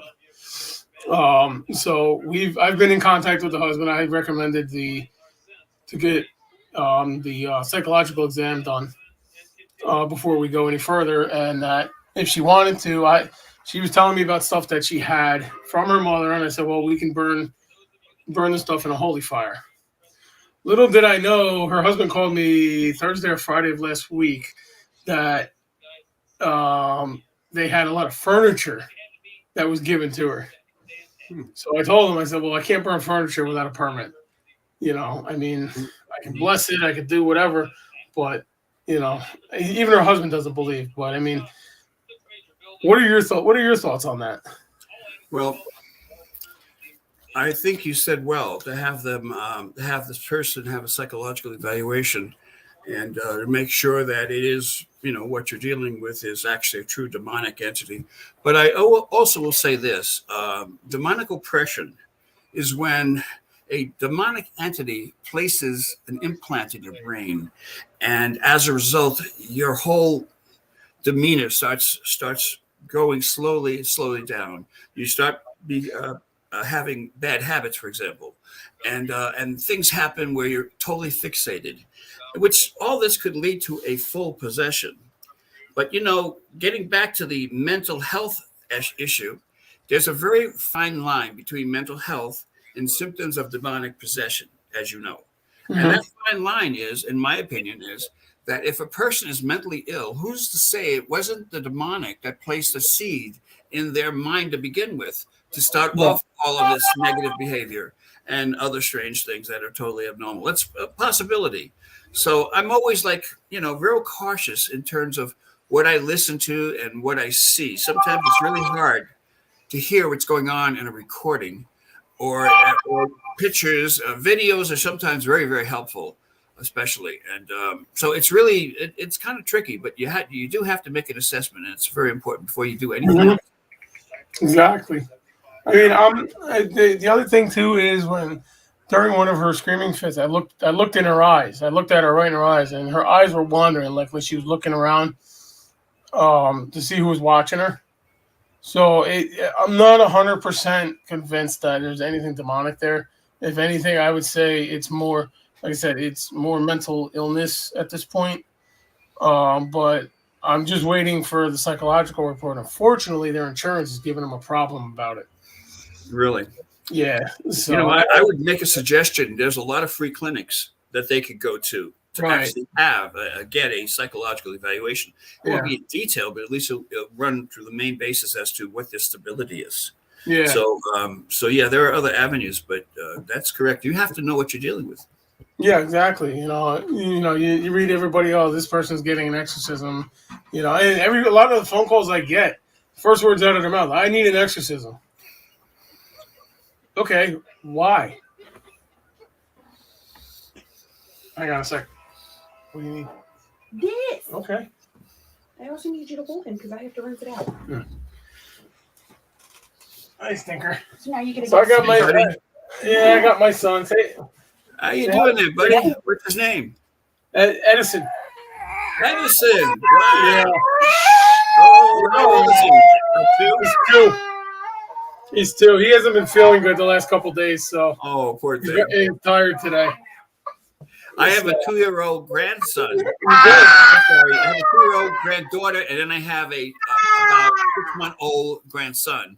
So yeah, the terrible twos are really a big thing. It's a real thing, actually. Yeah, I've seen your posts on Facebook with your granddaughter. Yeah. She's a cutie. Hey, you're all right. Relax. You're all right. I know. You want mommy. You never want dad. My granddaughter's the same way. She's so shy for the strangers. Yeah, it's really something. Yeah. But yeah. Yeah. So I did tell him to do the psychological route. Yeah. For for that reason, because you see all these movies about exorcism and stuff like that, and yes, they're great, but they don't show the actual real assessment. I think the only show I've ever watched was that show Evil. I think they're pretty close to. Yeah. Yeah. I think that's the closest show I've ever seen. Any show that shows you that there's an actual assessment that has to be done before ritual. You see, my logic is that the demonic does its best to hide itself. Mm-hmm. And the last thing in the world it would want to do is raise its hand and say, here I am, do your best to get me out.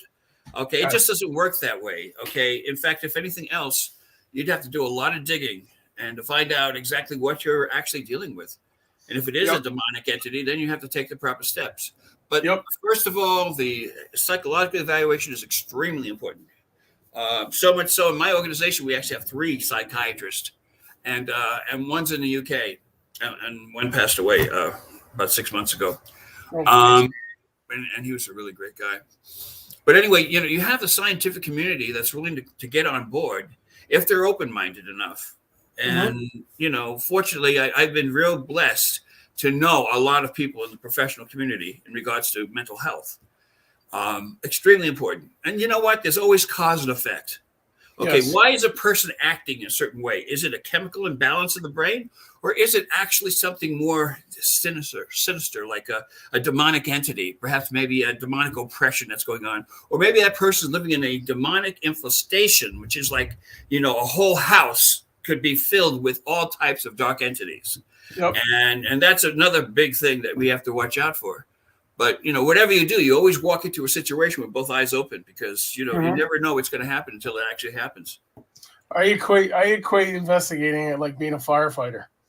And anybody who's been a firefighter knows a firefighter. You know, we're trained to be aware of our surroundings at any time. You know, because any time in a fire, a floor could give out, a ceiling could fall on your head. You know, you got to know this stuff. And so I feel it's the same way with investigating anything paranormal, demonic, ghost, demonic, and anything, because you never know. I don't know if I was talking about it before. I don't know if I would call it a full possession. Well, I definitely know it's not a full possession, but in Gettysburg at the orphanage, I had a body takeover, what I call a possession, because I didn't know where I was until I got out, and I had almost super strength. But I mean, I'm a strong guy to begin with, but I almost ripped the door off a hinge trying to get out. And I got lost upstairs in what I call the smoky fire. But once I got out, the attachment was gone. And it opened my eyes. And unfortunately, I was doing something stupid. And I was provoking.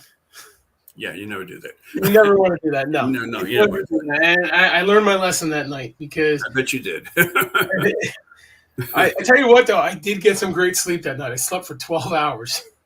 Wow. And we actually did a show a couple weeks ago on this because I was watching a YouTube channel at work while I was waiting for my customer to unload my trailer. And it's called the Paranormal Files. Oh. And it's on YouTube, and they were at the Sally House in Kansas or whatever, Illinois, something like that. And they were sitting there doing a seance, and the one guy goes, If you're a demon, use me. And I'm just like, exactly. and I see a lot of these YouTube channels that are doing that, and it just annoys the hell. Excuse my French, but it annoys the hell out of me. And it was one of those things where I was so frustrated I had to get out my frustration. So we did a live on it, unfortunately. But I mean, we have an event ourselves that we're doing in a place we never investigated, and I told everybody, if you get caught provoking, you're out. Yeah. I'm not. I don't want to be cleansing anybody if I don't have to. I always make a suggestion. Okay, and this is part of being a professional investigator and being a Christian. Okay, always put God in your dialogue. Yes. So even before you enter the premises, you say a prayer. Yep. If you're with your team, you say a group prayer for protection, and that's before you even walk into the door. And once you're in there, then everything is open. That is, you are open, as well as every member of your crew. They would be open to some type of influence, sometimes very dark. And if that be the case, you have to make sure that you're in the right place when it comes to your relationship with God. Very extremely important. I can't even emphasize that enough. Now, there's a lot of groups out there that just do it just for the heck of trying to see if they could catch something supernatural, and as a result, it's more of a challenge. People in my organization, we don't look for it. People come to us with their problems, and then when we look at them, we see exactly what's going on in regards to their past history, who they are, and what they're actually experiencing. If they're experiencing some kind of manifestation that cannot be explained, then there's a very good reason that you're going to probably make several trips there to get some type of a feel as to what's going on. And that's where your final assessment comes into play. Extremely important, but you do have to follow the steps to do that. I tell everybody to get these cameras, Wise cameras. Oh yeah. I have them in my house, and it's caught paranormal activity in my house. And this way, because you can send it, you can email the file to me. So like, let's say my camera caught a shadow figure or something, and that's one of your claims, but we didn't catch it. At least we have that evidence. What is that camera called? Is it like a body cam, or what is it? No, it's hang on a second. Because that is a very good thing to have, by the way, especially with doing investigations. Okay. Yeah. It's on like a this one pans around. It's color night vision. Really? They have outdoor cameras, indoor cameras. These are great. I tell everybody to get these, and they're not that expensive. They're really not. and Well, are they considered body cams? Or do you no, can you put it on your body, or do you have to hang it somewhere? Is it stationary? no, you Or? can put it on a tripod. Oh, okay. Well, yeah. Yeah, Okay, you can sure. put it on a tripod, or I have it. I don't know if you can see. I don't know if you can see. I have it on the TV back here, Yeah. and the cabinet behind me with all my vestments hanging up there, kind of Mhm. blocking my firearms, Mhm. so Facebook doesn't put me in jail. But that's what we have. That's what we have it on. But we use it to watch. We got it for our dogs when we had our dogs. Mhm. But it's picked up some paranormal activity. I actually have a portal open in my house. Somebody opened the portal in my house, but Really? I look at the spirits when they manifest, and I just tell them, look, if you're gonna be here, you're gonna do housework, and they leave. Well, You know, that's one way to. yeah, you know. Well, So plus I've also blessed my house and blessed every room and all that. have you ever so. did a property sealing, spiritual sealing for your property? No, I don't have that much activity. If I had more, I would. Just as a Um, precaution, especially when you go on these investigations every once in a while, you should seal your property with a. I can Mhm. tell you how to do it if you like, Yeah. and it's a Go ahead. protective seal, and this affects all four corners of your property. And so what you do is very simply is dig a hole about 8 inches deep directly on the surface of each corner of the house. Then after you do that, you put some blessed salt, you put some a crucifix, some holy oil, and after you have those elements in there, you bury it, and then you pray over it, a prayer of protection. Very Mhm. simple. And then you repeat the process throughout each four corners of the property. When you do that, you have what's referred to as it's a spiritual invisible force, like a what's it called, force field. It's like you're generating a force field around your house, spiritual force field, and because of the sacramental elements you have in the ground that's actually planted in all four corners of your house, you are fully protected, and that will protect you from outside entities. If you, let's say you go on, you do a ritual, or you go on some investigation, you come back home, you have no idea if you have any attachments to you. Mhm. If you do it right, and that is if you pray before you go even get involved in anything you do Yep. in Christ's name, you're going to be protected. Okay, and you just believe that to be so. So when you do that, you could still get an attachment. It could happen. But when you reach your property line, since you already sealed the property off, the odds are that whatever's attached to you will jump off you immediately. It's like you've made your ground like a holy ground. You consecrated that little piece of ground, okay, for you, your family, your loved ones, and most of all, the presence of God will always be within that property, protected. And of course, again, that's not to say that you shouldn't have crucifix on every doorway. I would do that. I would put crucifix at every doorway, especially your main doorways, your back door and your front door. Extremely important. Yep. And then always, the St. Michael's prayer. You should always say the St. Michael's prayer in the morning and in the evening, especially if you're going to do an investigation with your team. And assuming that all your members in your team are spiritual, they're all Christian based, and even if they're not, they could still be effective as being part of the group. Right. And of course, and each person in your group, of course, as you allocate certain duties to each member, and they're responsible for holding up their end. You always have to have somebody on your six, behind you, in front of you, or around you, because especially if you're the main person that's walking in there as the lead, you have to really make sure that everything is to par. Yeah. And it's for your own protection, and also protection of the people who are in the house. Yep. Because whatever happens in the house, everyone in the house is affected. Okay, if there's some type of entity that's in the house, dark entity, everyone has been touched, and you have to go on that assumption, especially when they tell you so.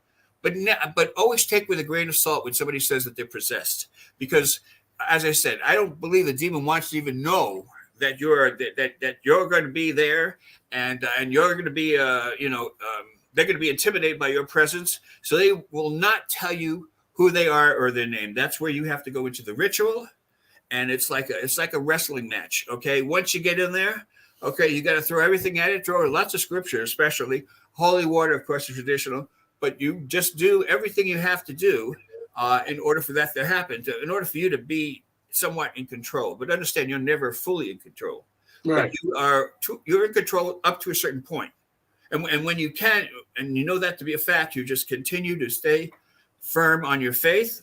Understand what you're doing is it's not a game. Okay, what you're doing is God's work. Okay, and what a demonic investigation is all about. It's about making an assessment, and if there is a real major demonic issue, then make sure that you have the right people to do the ritual. If you do the ritual yourself, make sure that you have support. Never do an investigation on your own, as you know. Yeah. But it's extremely important to follow the criteria that I laid out, and you do that, and you'll be successful. Yep. Yep. I've had a few cases where I've used it and it worked out well. Not demonic, but even your assessment, the way you assess it works in even just a regular paranormal case. Sure. And I've used it, and I couldn't have said it better myself. I mean, it's proven. It works. What I always say is you have to look for the physical manifestations that takes place, especially if you have a camera and you could record the whole scenario. That would be wonderful if you could do that. But if anything moves out of place, it could be poltergeist activity, nosy ghost activity. That is just to get your attention, just to kind of play with you for a while. Poltergeists they're not known to stay at a location long enough. They're only there for a few weeks, but they will make all the noise and try to get your attention just for the heck of it, Yep. And so understanding all that is extremely important. But also understand the human element. And that is, there are people out there that have no issues whatsoever, but they just want attention. So they will call you and they will say, I have some poltergeist or I have some paranormal activity happening in my house. I need you to come down and do an investigation. Yep. Always take it with a grain of salt, okay? Because when a person does that, then you open yourself to what might be a term called prank. Somebody might be pranking you. That's kind of a new word in my vocabulary. I'm an old guy, so hardly ever use those those terms. But anyway, if they're not trying to prank you or trying to get, maybe they are mentally unstable and they're trying to have someone to endorse their delusions, and that would throw them further back in their psychosis. Yep. Don't want to do that. So, you make your investigations, you check each person that's in the household, and you do an investigation on the house, because maybe somebody who lived there prior to them, maybe something horrible happened, a murder or some kind of horrible thing that may take place. Exactly. Well, that case that I had you listen to, I didn't do the investigation of the house because 2 hours after being there, I had a migraine from her screaming all the time, and I just couldn't stay any longer. I mean, it sucks to say that, but I couldn't stay any longer. But I'm still in contact with them, and if I need to, because he actually told me that it's gotten better. She's been praying more, and it's gotten a little bit better. It's not completely stopped, but they're actually of the Jewish faith. Oh, and she wants to convert to Catholicism, and I told her, I said, that's fine, and in my eyes, I feel that, if whatever you want to do, if you want to be Catholic or you want to be Jewish and all that, pick one, because somebody could do something undo something that you did. It's like in terms of a blessing, like when let's say you bless a house before you sage it. Well, the sage will get rid of the blessing, or may get rid of the blessing. So I tell everybody, just pick one and stick with it. But it doesn't mean, I told him, I said, it doesn't mean that the church is going to throw you out because you're Jewish. You can still go to a Catholic church. That's the beauty of Catholicism. They'll still accept you. You don't have to go take the Eucharist or anything like that, but they'll still accept you in the church. Sure. So, I I would like to suggest also that when you're dealing with someone who is Jewish, for example, I would look further into where they worship and talk to the rabbi, because sometimes they have someone assigned to do this type of spiritual interaction, if you will. Okay. So Jewish people, they have the same type of belief system in regards to what evil is, and so they acknowledge it as such. We acknowledge it as such as well. But you wouldn't believe how many religions are out there that have that just simply dismiss the reality of the demonic. They will just dismiss it and they'll say, "Oh, it's a mental health issue," and they'll leave it at that. And then you wouldn't believe the amount of people who are in mental institutions even today that where 85% of those people may have some form of demonic issue going on. Yeah. And because whoever was the closest to them, they either gave up on them, didn't know how or where, in which direction to get help, or, a number of things. But the point I'm trying to make is that it's extremely important that you acknowledge the fact that they do truly exist. In the 800 or so religions in the world, about 60% of those religions, they have and acknowledge some form of a healing ministry, whether it be a ministry of deliverance, which maybe the Protestants call that, or an exorcism, and using the Roman ritual. All those factors are in play. But and it's interesting to know that the demonic doesn't care what religion you are, doesn't care what denomination you're affiliated with. It doesn't care what your belief system is. What they want to do is they want to break you down as a person, and they'll do it mentally. And once it's mentally pushed down into your brain with demonic oppression, then the next step, depending as to where you're going to particularly go with that entity, you can develop into a full possession. And if that be the case, then that would be horrible. I mean, it's just horrible. Yeah. Yeah. There's evil everywhere in every religion, one way or the other. And everything I've read and everything I've been reading and stuff like that, it says that, So you just got to be careful, and if they're of this faith, look at this faith.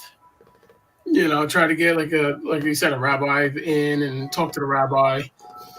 Talk to everybody that you can. Is the way I look at it. I was going to ask you. It's a little bit off the subject, but I was going to ask you. Did you catch me on TV a couple of weeks ago?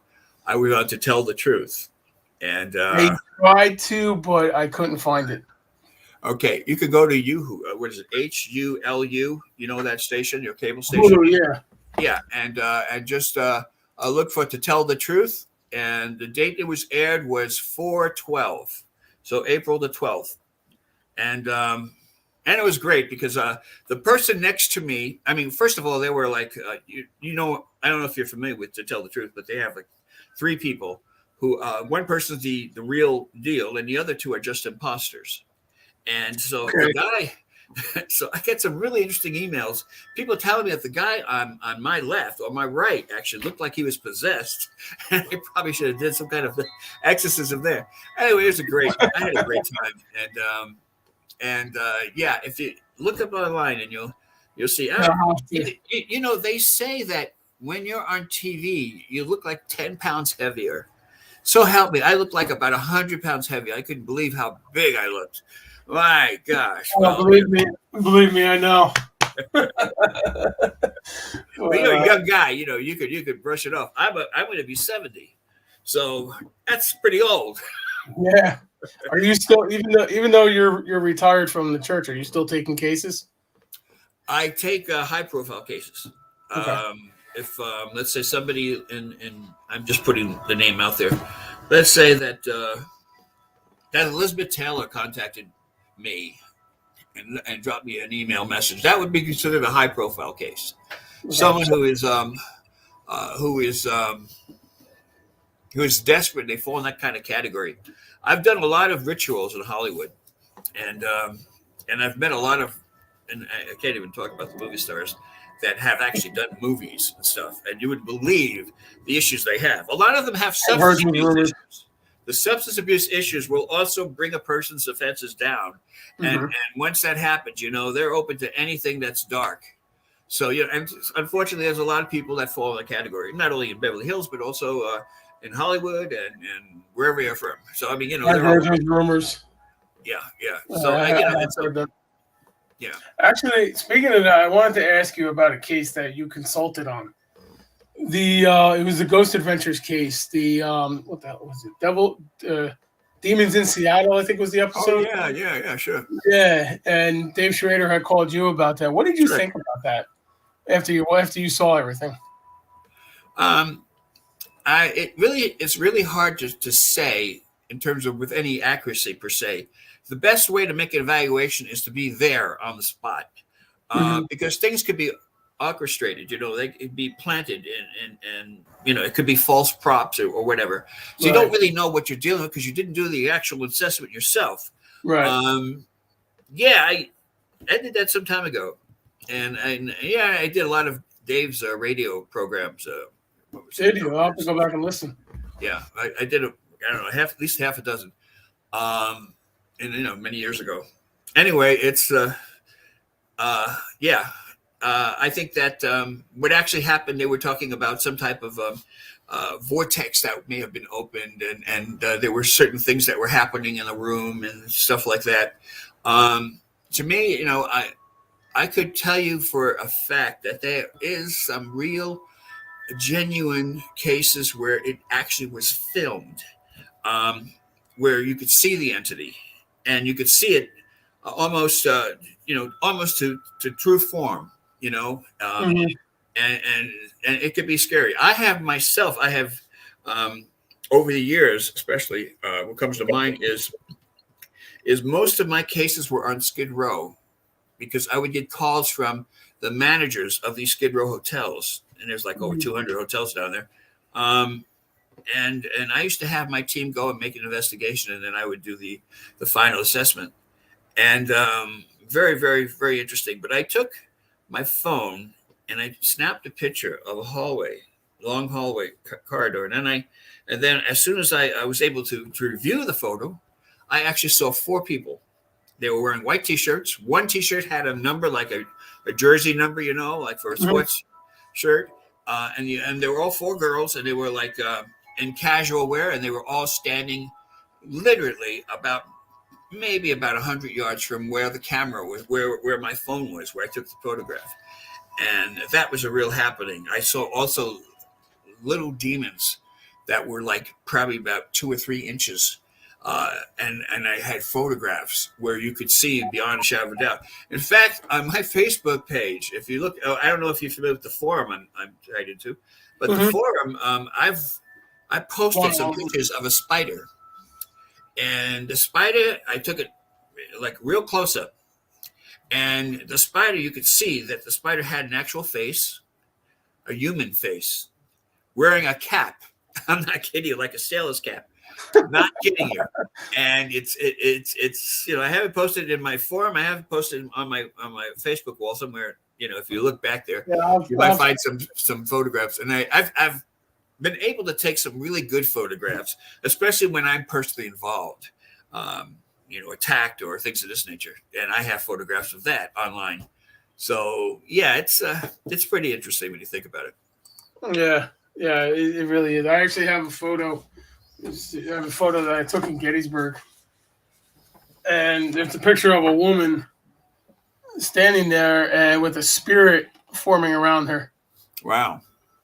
And I was just snapping photos, and this is a real photo. It's not doctored or anything like that, But this is like one of my best evidence and stuff that I still can find.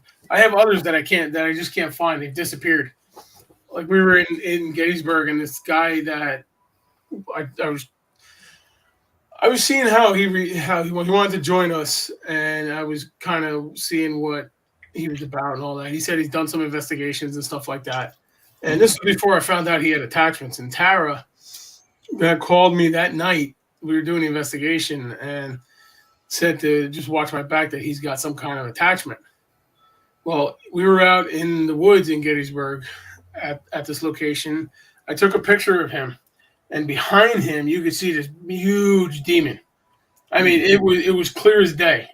You could see the wings and everything. Oh, and it was kind of unnerving at first. And unfortunately, I can't find the photo. I don't know where it is. It disappeared somewhere.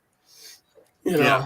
But Things that are like in that nature, they do tend to disappear sometimes, and I think that's on purpose. That's an intention that was out there because it wasn't meant for you to keep the image. It just wasn't meant. There are certain things that we're privileged of actually seeing, with our natural eye, and then if we can capture it with a camera, it's wonderful, it's great.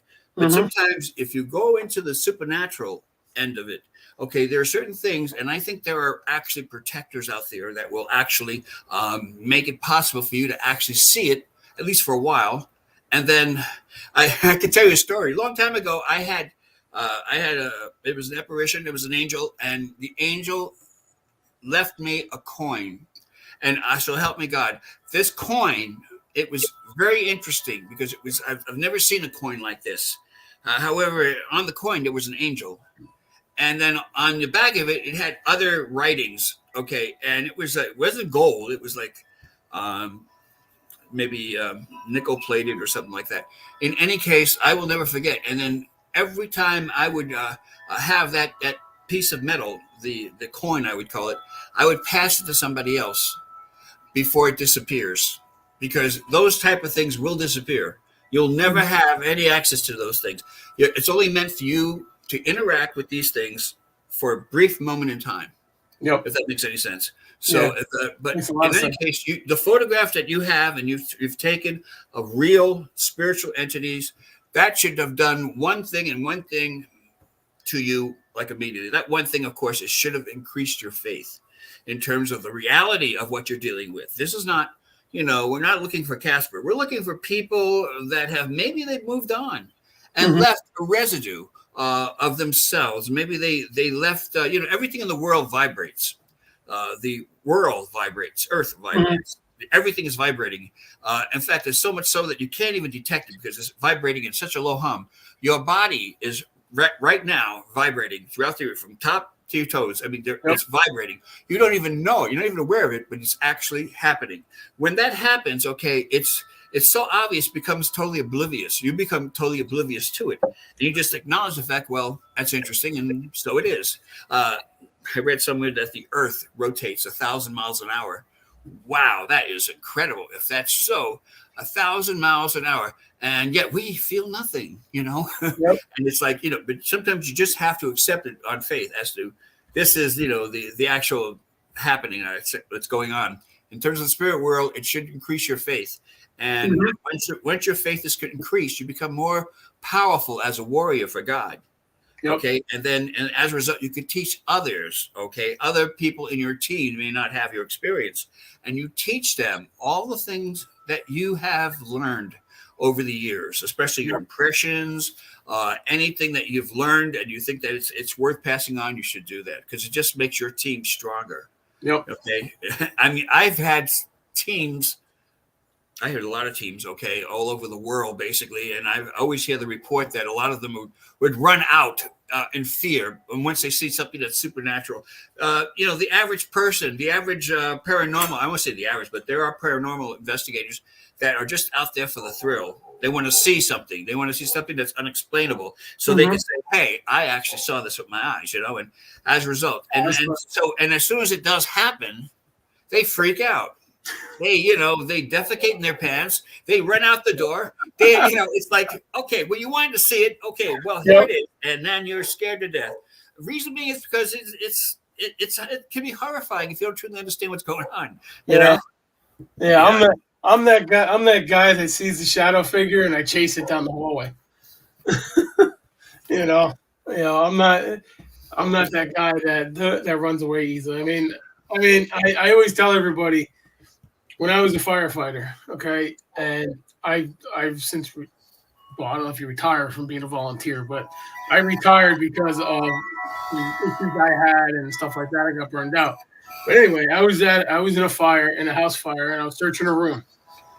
Okay, and It was very smoky. I didn't see any fire yet. The fire came up through the floor in the closet of the room I was in. Mhm. And it kind of reached out and burned my coat, the tail of my bunker coat. And the guy that I was with, he saw it. I didn't even know it was burning yet. And he jumped on top of me and started smacking me.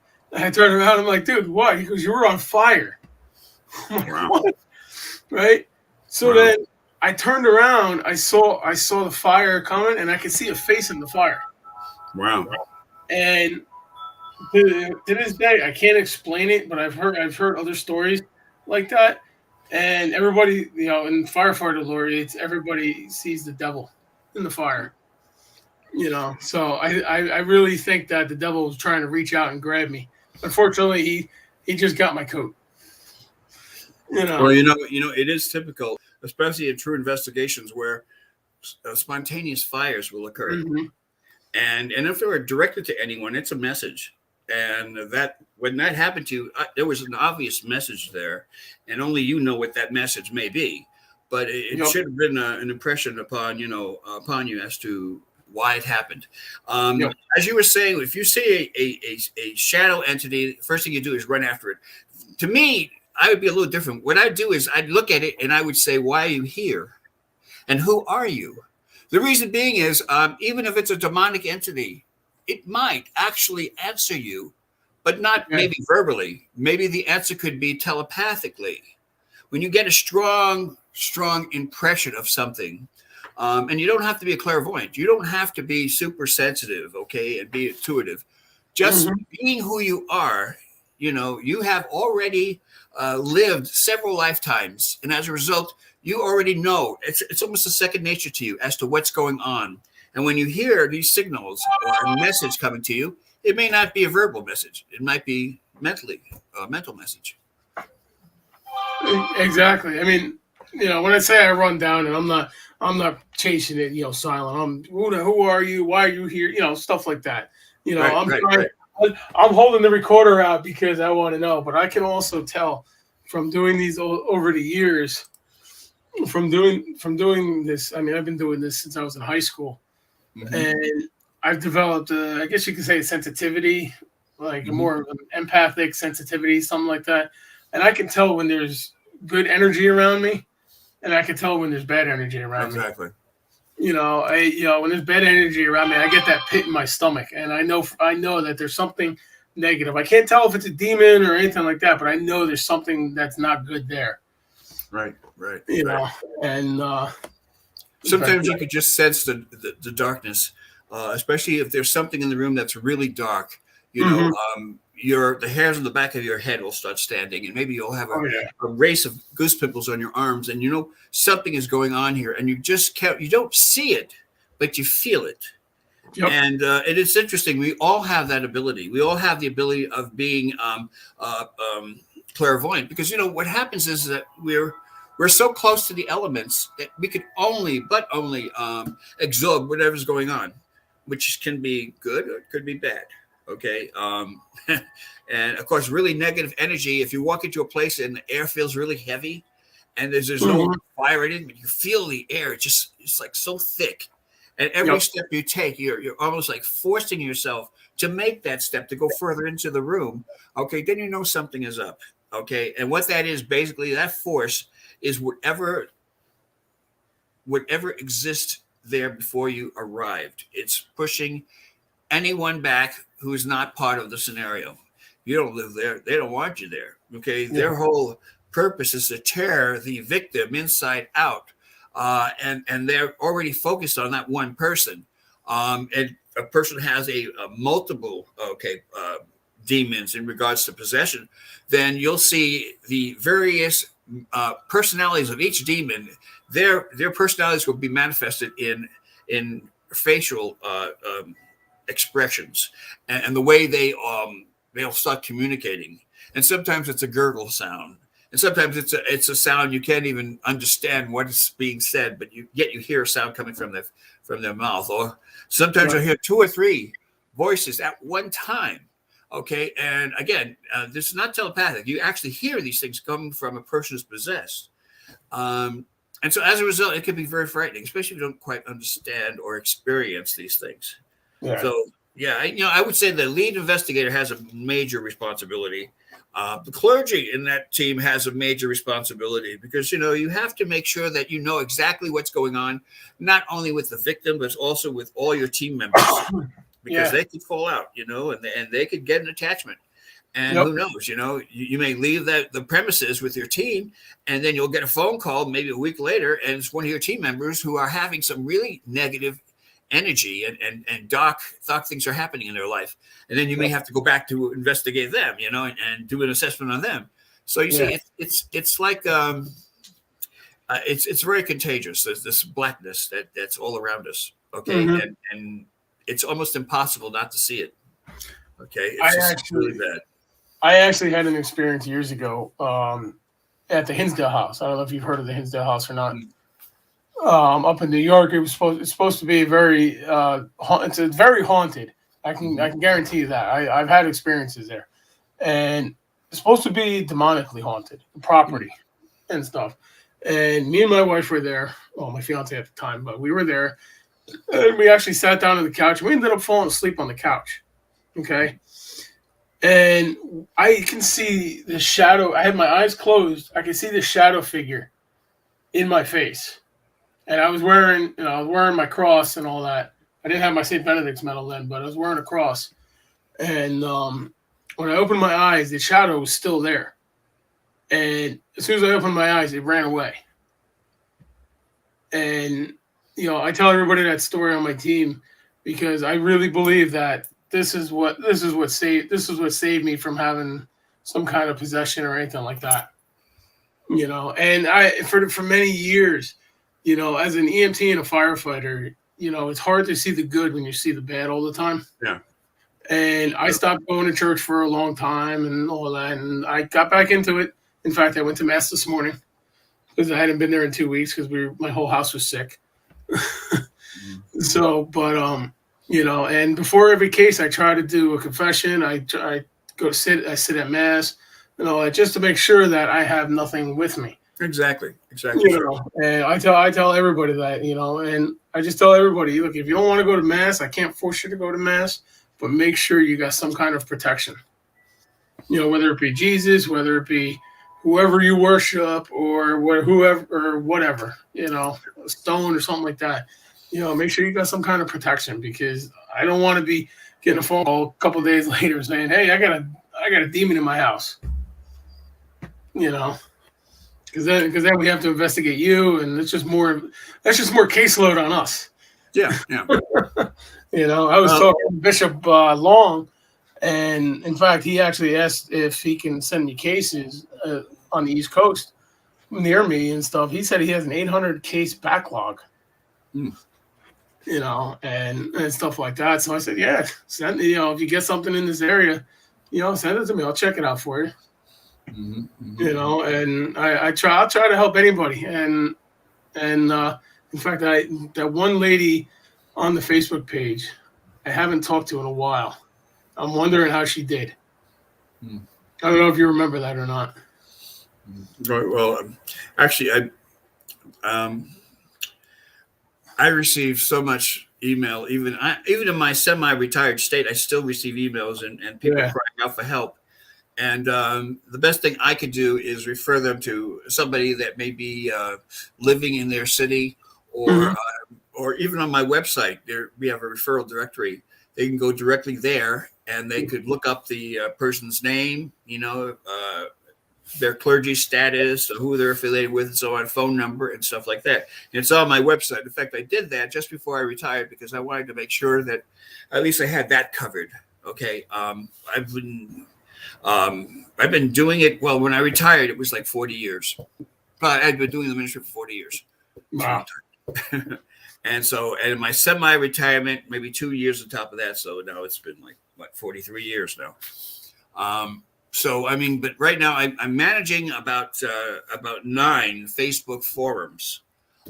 Anyone could just type my name in the engine, search engine on Facebook, and you'll see all the various groups that I had created, and I still I still maintain it by answering questions and things of this nature.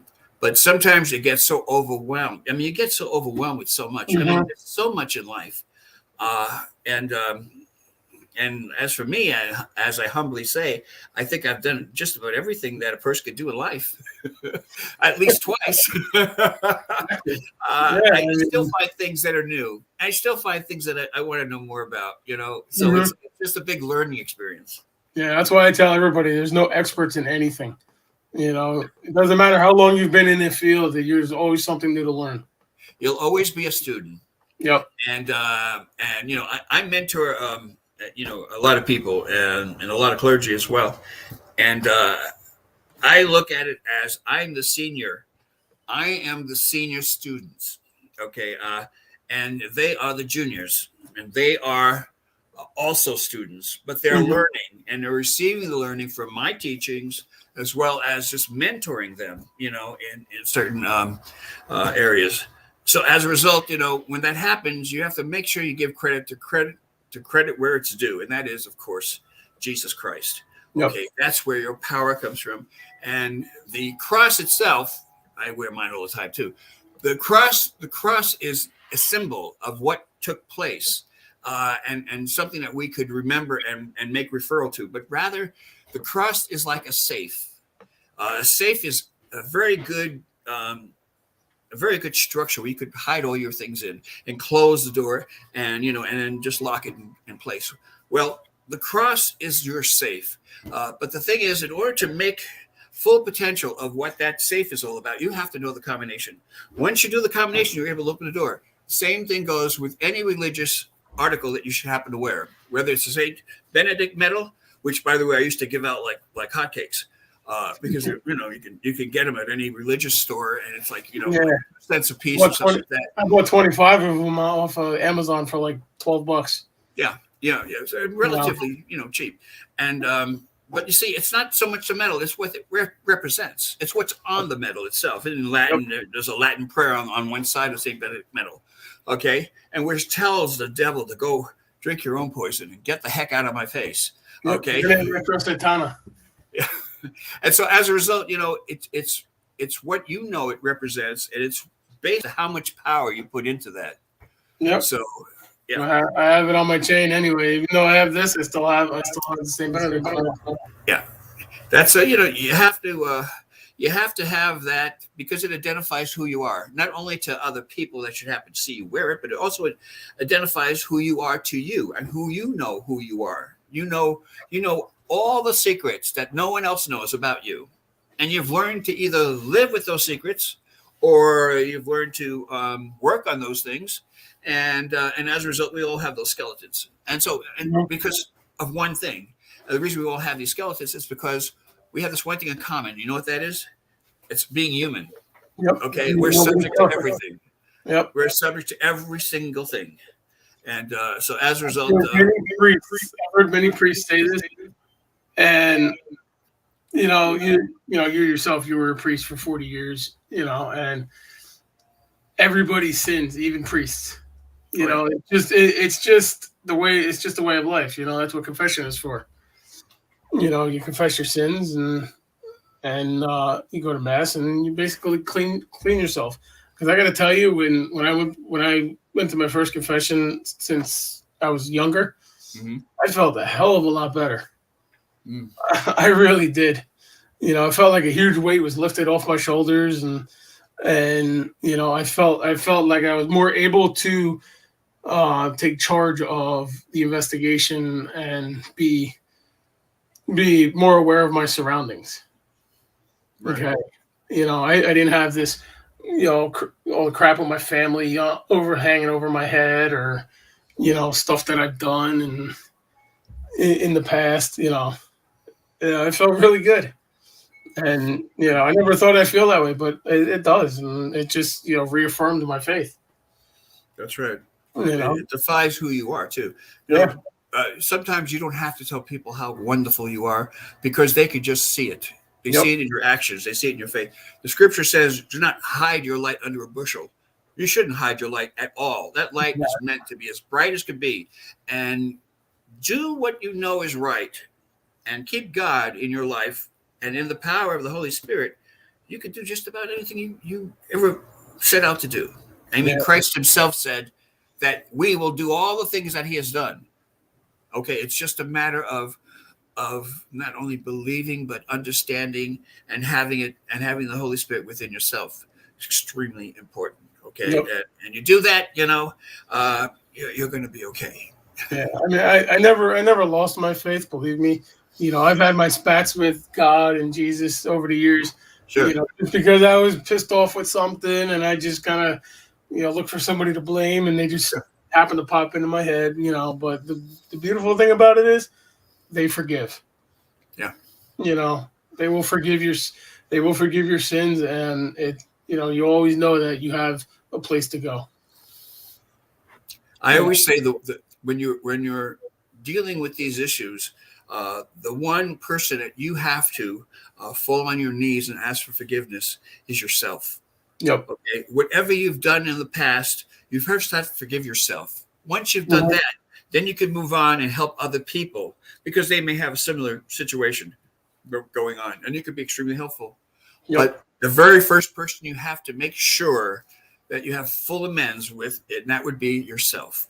Yep. Once you forgive yourself of all the negative things, and believe me, I've had so many negative things in my life, but we all have because we're subject to it. We're human. It's bound to happen. Yeah, we're all human. Everybody makes that mistake. It's just the way of life. It's a way of life. Yeah. Yeah. So the other thing I wanted to talk to you about is your book. Oh yeah. I couldn't find. Do you have any hard copies? You selling hard copies or? Yeah. Yeah. The only thing I could find on Amazon was the Kindle. And unfortunately, I don't have a Kindle. This is what it looks like. Yeah, there we go.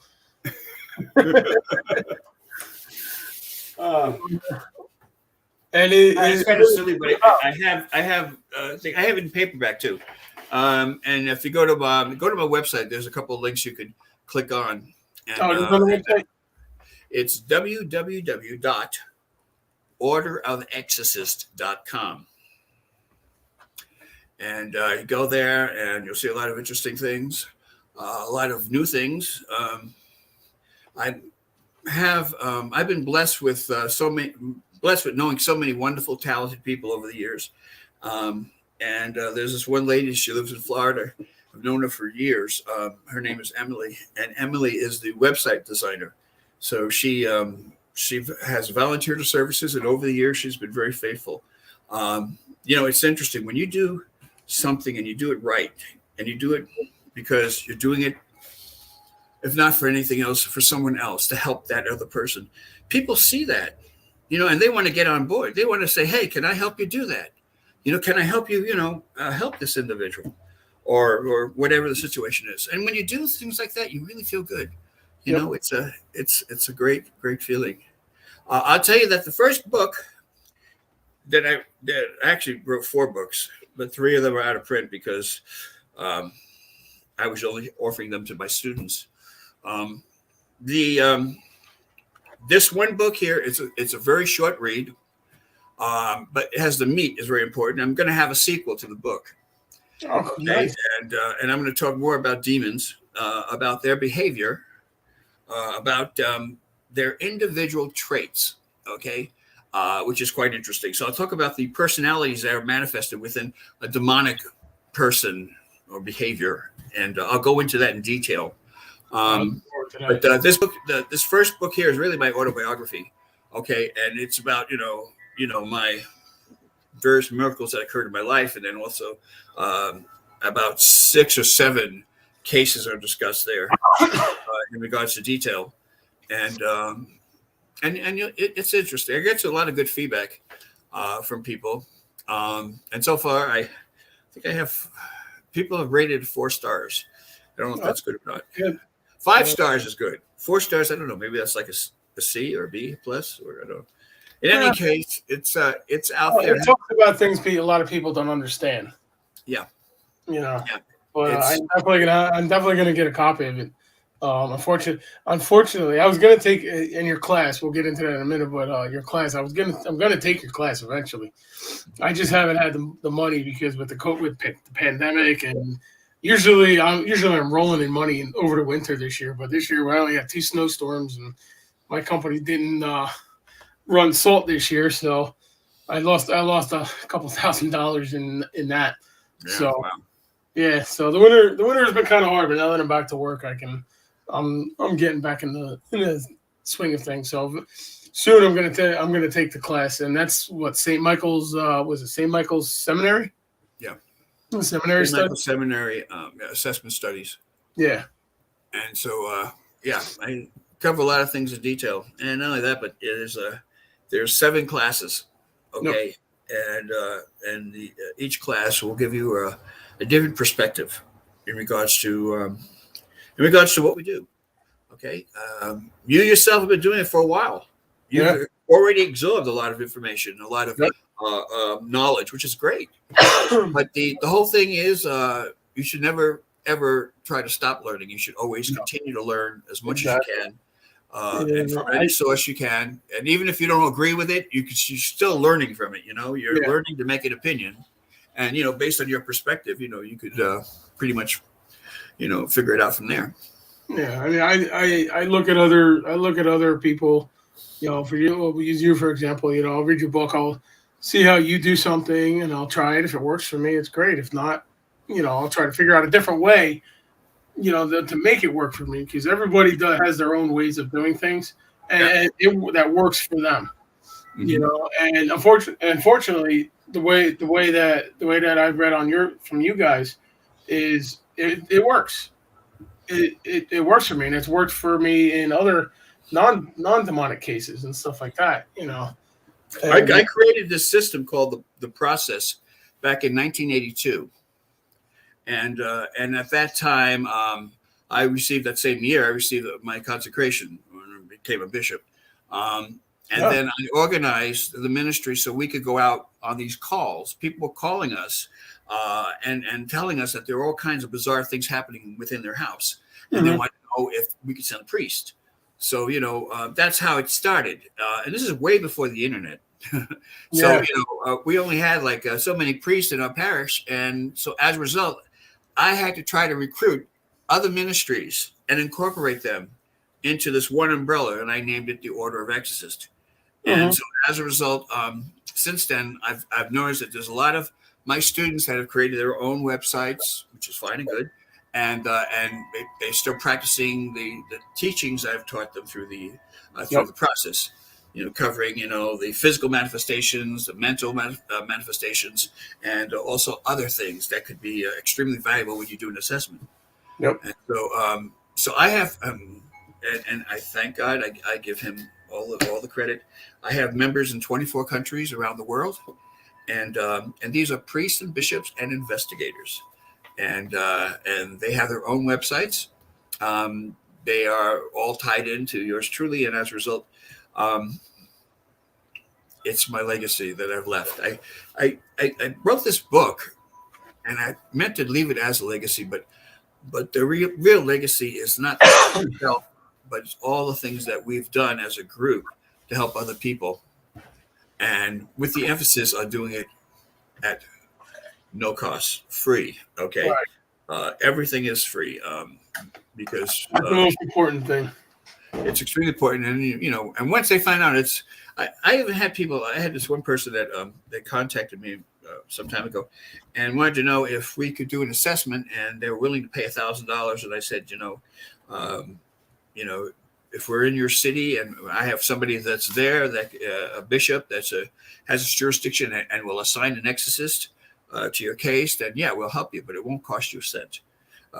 When a person is offering services such as exorcisms, okay, if they're charging for it, I would shy away from them immediately.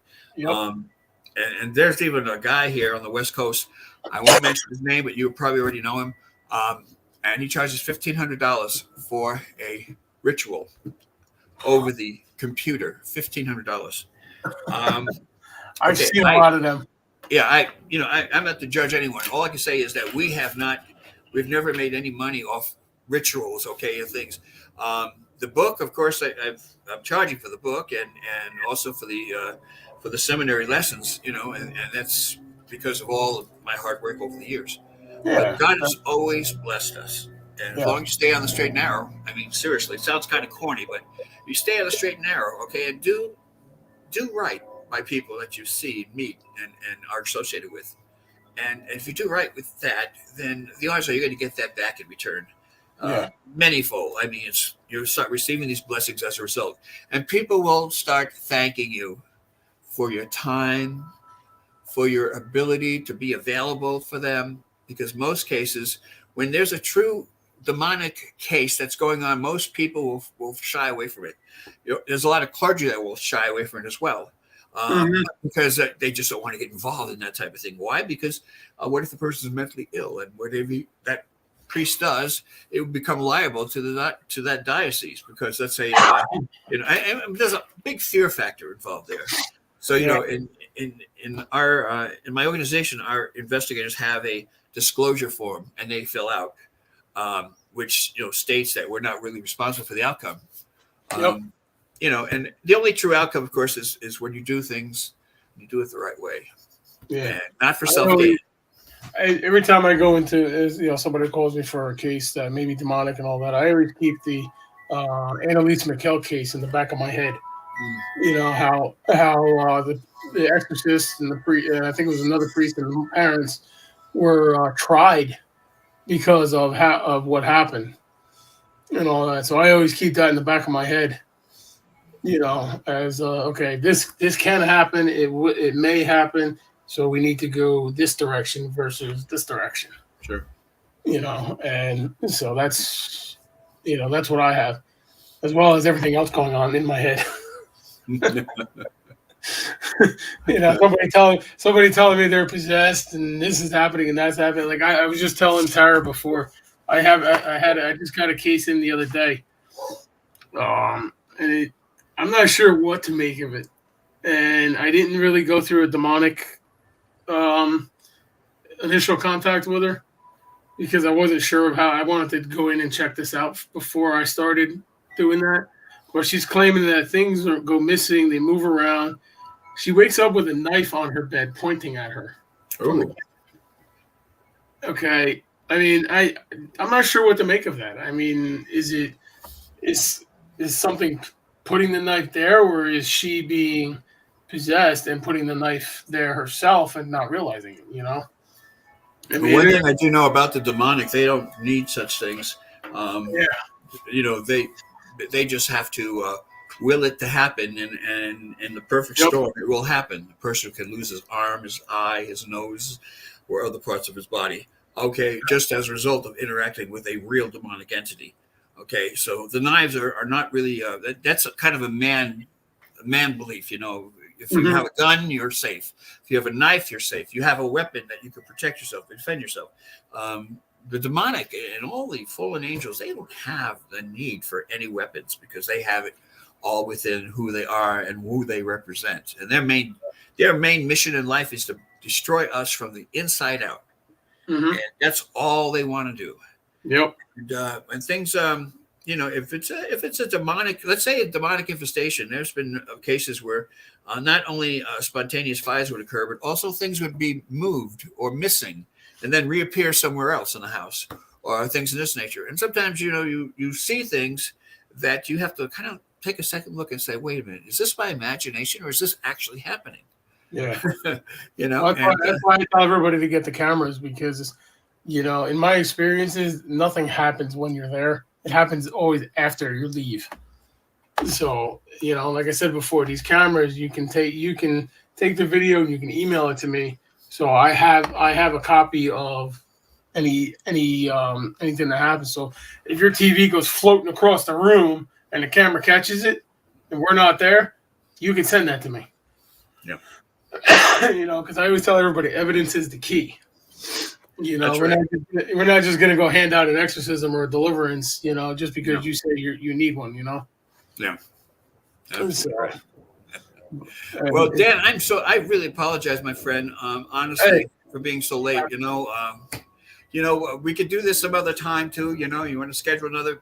Yeah, we could do that. Some other Actually, time. what I was thinking was if I can try and get a couple more Bishop Exorcists on, maybe do like a panel. Oh yeah, sure. Do That'd a be panel, maybe a couple case studies, and see how each one would handle it. Yeah. And stuff. So Yeah. By all means, be creative. Okay, be who you are, and and you'll make a lot of things happen. That's what you have to do. And I'm learning that. Like I said, life's a learning lesson. Oh yes. Yes.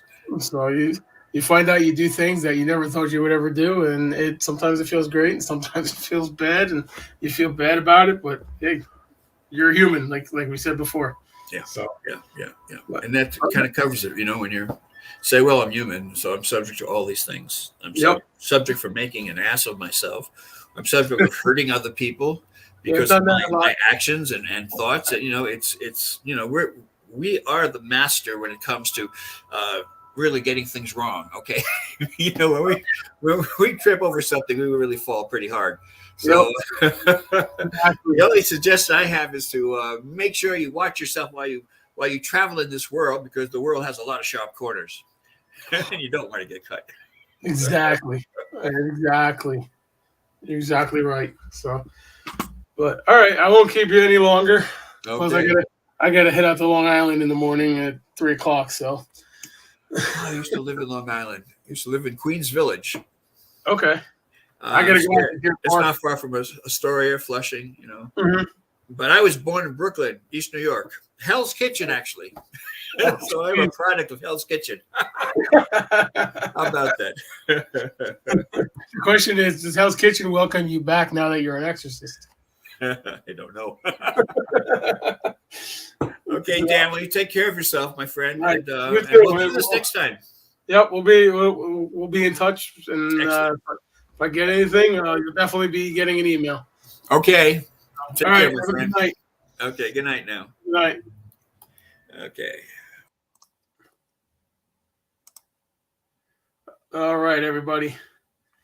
So we did get to talk to the bishop tonight. Unfortunately, the time zone thing kind of killed us, but we did get to talk to him. So I hope everybody that was watching and will watch this learned something tonight. And if you need our services, njghostdetectives.net, or if you need the Order of Exorcist, www.orderofexorcist.com. I recommend buying his book. Thank you. I appreciate you staying. I appreciate you staying with us the entire time. Thank you. And like I said, if anybody needs help out there, you can contact me. And if you feel it's a demonic case, I'll come check it out. And if it turns out to be demonic, we can definitely get in touch with the bishop and get it taken care of. All right. On that note, I have to go to bed. It's past my bedtime on a Sunday night, because I got to get up at 2:00 to go to work. So on that note, I will see everybody next time. Good night, everybody.